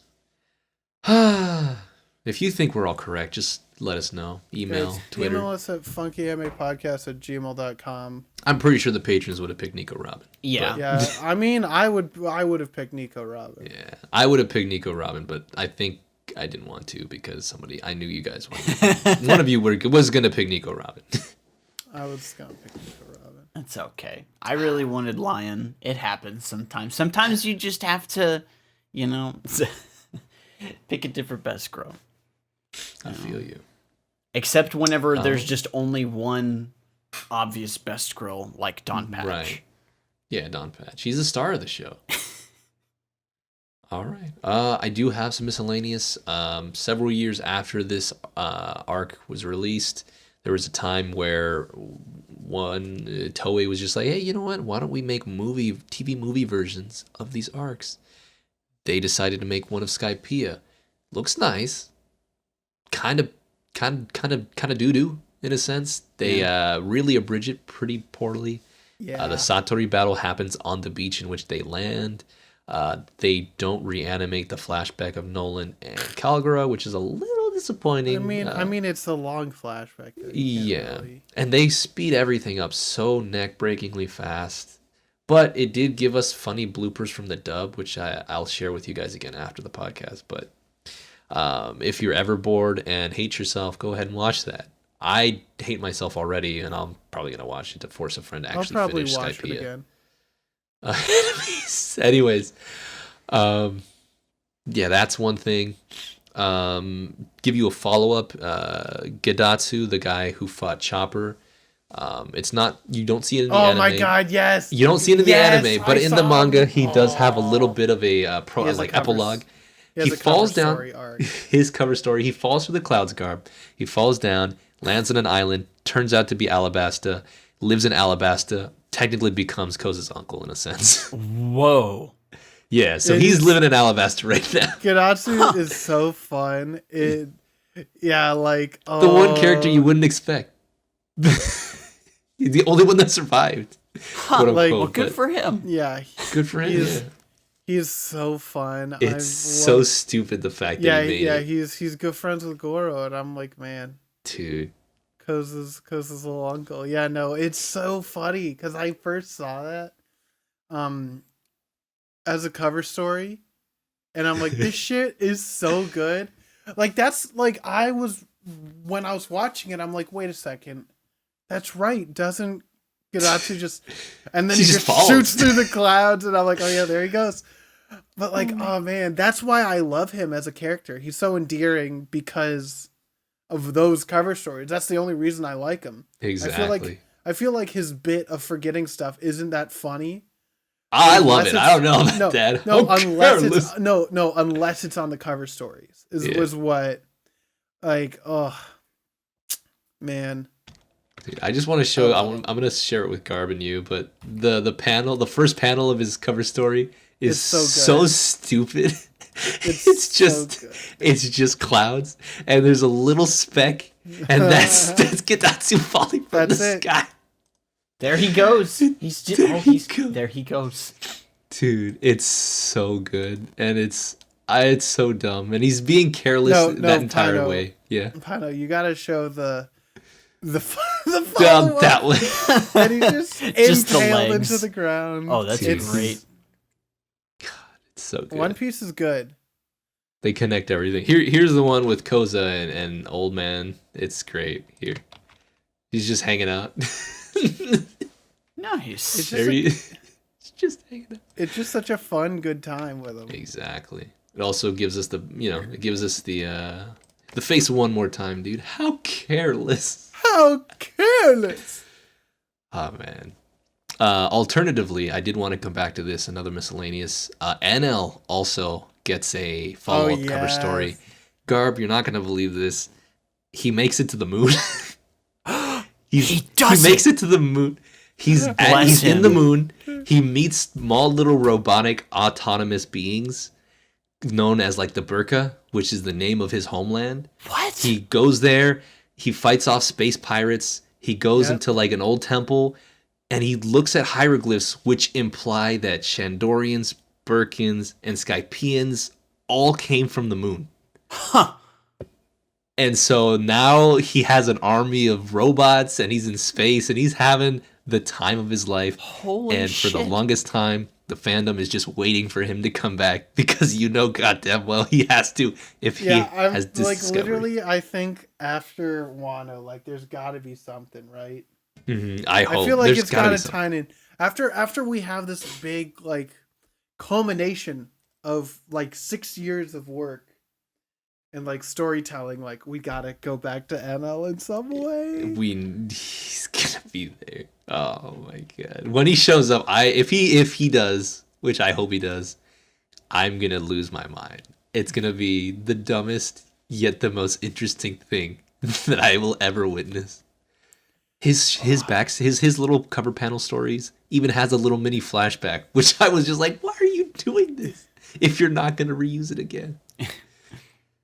Jeez. It's so cool though. Yeah, man. Here's a picture of him sailing to the moon for you, Garb. There he is. He goes. There he goes. You just go to the moon. Amazing. I love it though. So dumb. This is why I love One Piece. It's so silly. But yeah, that's One Piece for you. One Piece. The only one last thing I want to tell you is, despite us discovering it just recently, Oda did confirm what Enaru's bounty would be if he was if he was a pirate on the Blue Sea. So get this. So at the time, Luffy was at 100 million, right? Mm-hmm. That was him at the time. If the world government had his information, this man would have been 500 million. Wow. That man would have been high up there. He would have just wrecked everybody, because lightning on its own is just a devastating power. He's just if it weren't for Luffy being made out of rubber, I mean, that he would have, that would have been the end of Luffy. And the fact that he has mantra is just hey, he'll see you coming. He'll smell you from a mile away. Crazy. But yeah, he would have wrecked shit up. It's true. All right, that's all the fun stuff I want to share for you. Let's rank it. Let's rank it. All right, you saved me for last. Garb, you go first. Well, there's a lot of padding, but yeah, definitely. It was good. There were some good moments. I'm gonna have to shoot kind of low because of all the crap, but we'll. Mm-hmm. Let's see, 3.2. Fair. 3.2. That's fair. That's fair. I mean, it's really good, but it just goes on so long. So, read the manga. Yeah, read the manga. The manga's that's the reason why I'm gonna rate it lower, is because the manga is so much better, and the padding, and this is kind of the start of the slow decline of the One Piece anime. Yeah. And you'll get your moments here and there, but it is where you start getting a lot of those. So I'm giving it a 3.5 because I do really like this arc. I think this arc's so fun, and I love the characters it introduced and all the lore, especially the lore. Without this, a lot of the heavy hitting parts in the future just wouldn't work. So 3.5, but still good. This is not me saying it's a bad time. I'm just saying. No, yeah, it's just the anime version. Read the goddamn manga. Pino, how high are you gonna shoot on this one? It's okay. You can have nostalgia for it. I think there's nothing wrong with that. There's something special about Skypiea and Jaya that just resonate with me. At this point in the story, when I returned back to it, and even when I watched it, I knew One Piece was just different. It was gonna change. It was gonna be really different. I love everything from the start. I love the characters. Hell, I even love the Saruyama Alliance. Those stupid monkeys are great. I love them. I love Bellamy and his stupid crew. I hate stupid people. I hate stupid God. NL.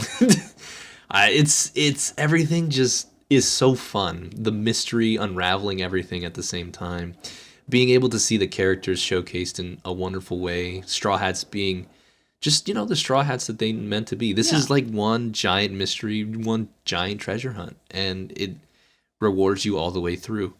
Yes, Toei didn't do so well with the anime. I have to be 100% with you. Yes, there are times where I'll forget midway through the arc that like, oh yeah, I guess the flashback was like all the way at the end.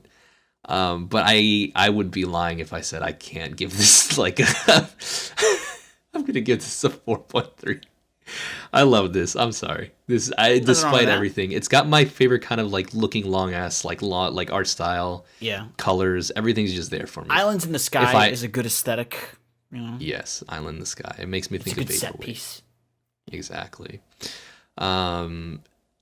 If I gave it a 5, I would be lying to myself. But yeah, I would be a bit upset with you. The manga, the story, Skypiea is my favorite story. Like it may not be the best, but it's my favorite One Piece story, hands down. I would read it / watch it over again. Would I watch the movie? Maybe, but I love it. I just can't. There's no way for me to be mean about it, but I love it. Ah, man, that was a doozy. What is this, like 3 hours now? What was your ranking again? I blacked 4.3. Fair. Okay, sorry. I needed to type it down in my You're brain. good. You're good, man. Skypiea is wonderful. I'm still looking at my manga right here. It's great. Skypiea is fun. I must admit, I really enjoy it, but just a bit too much. I do my best, but it's too much. It'd be like that. Anyway, hey, freaking Garbledungle, what's next? You know, I don't actually know. Do we get to use the new thing? Yeah. Well, I don't have it bookmarked, so I gotta fucking scroll all the way up. No, he's got it pinned, right? No. What the fuck is this? I don't remember. I don't show. know. You picked it. You're the one who picked it. Let me look it up. Fucking goober. Can we pin this? Oh, I remember this one. This is a stupid one. Yes. We're watching. What is this? We're watching Dokuro-chan, which translates to bludgeoning angel. Yo, I actually want to watch this. I'm excited. Are we watching both the OVAs? I don't know. We'll just watch one season. I think we're gonna get the point. It's 6 episodes total. Dude, there's a dub. There's 4 episodes in the first OVA and 2 in the second. I think we can watch both of them. Oh my god, this is fun! I've always wanted to watch this. I actually know something about this. This is gonna be bad. This is gonna be bad. It's gonna be. Hopefully this is I think we're gonna get a little more of what we're achieving for, versus than like a Kamiga kill. I think this is the right kind of trash that we're looking for. Oh boy, I don't know. I don't really look for trash. I'm gonna be honest with you. I'm looking forward to this. I want to go dumpster diving. Let's go. I'll tell you why I know this next time. But I'm excited. Okay, get hype, everyone. Really hanging on to the bit on that, huh? Yeah. This will be great. Oh man. Boy. Well, we made it to Cloud End. We saw the destruction of whatever that Sky Island over there was, but before we fall down to the oblivion that is known as the G8 arc, I've been your captain and your tourist guide, Pino. Aye. The man that already has his life jacket on, who was driving the boat, but now sitting right next to me. Well, that's Garb. So, we went about 90 degrees too far starboard. If you haven't already fallen off, I highly suggest you get on this raft. I see. All right. And our photographer, who is now just taking selfies with everybody in the crew before we fall, well, that's Chuck. Photographer's always got to go down with the ship. That's the photographer code. Gotcha. So, yeah, well, I'm going down with the ship. All right. Well, we've been the Funky Anime Podcast. Our eyeballs will comedically jump out of our faces. Wow! And we'll see you next time. Tell your Bobby you'll ever. Goodbye.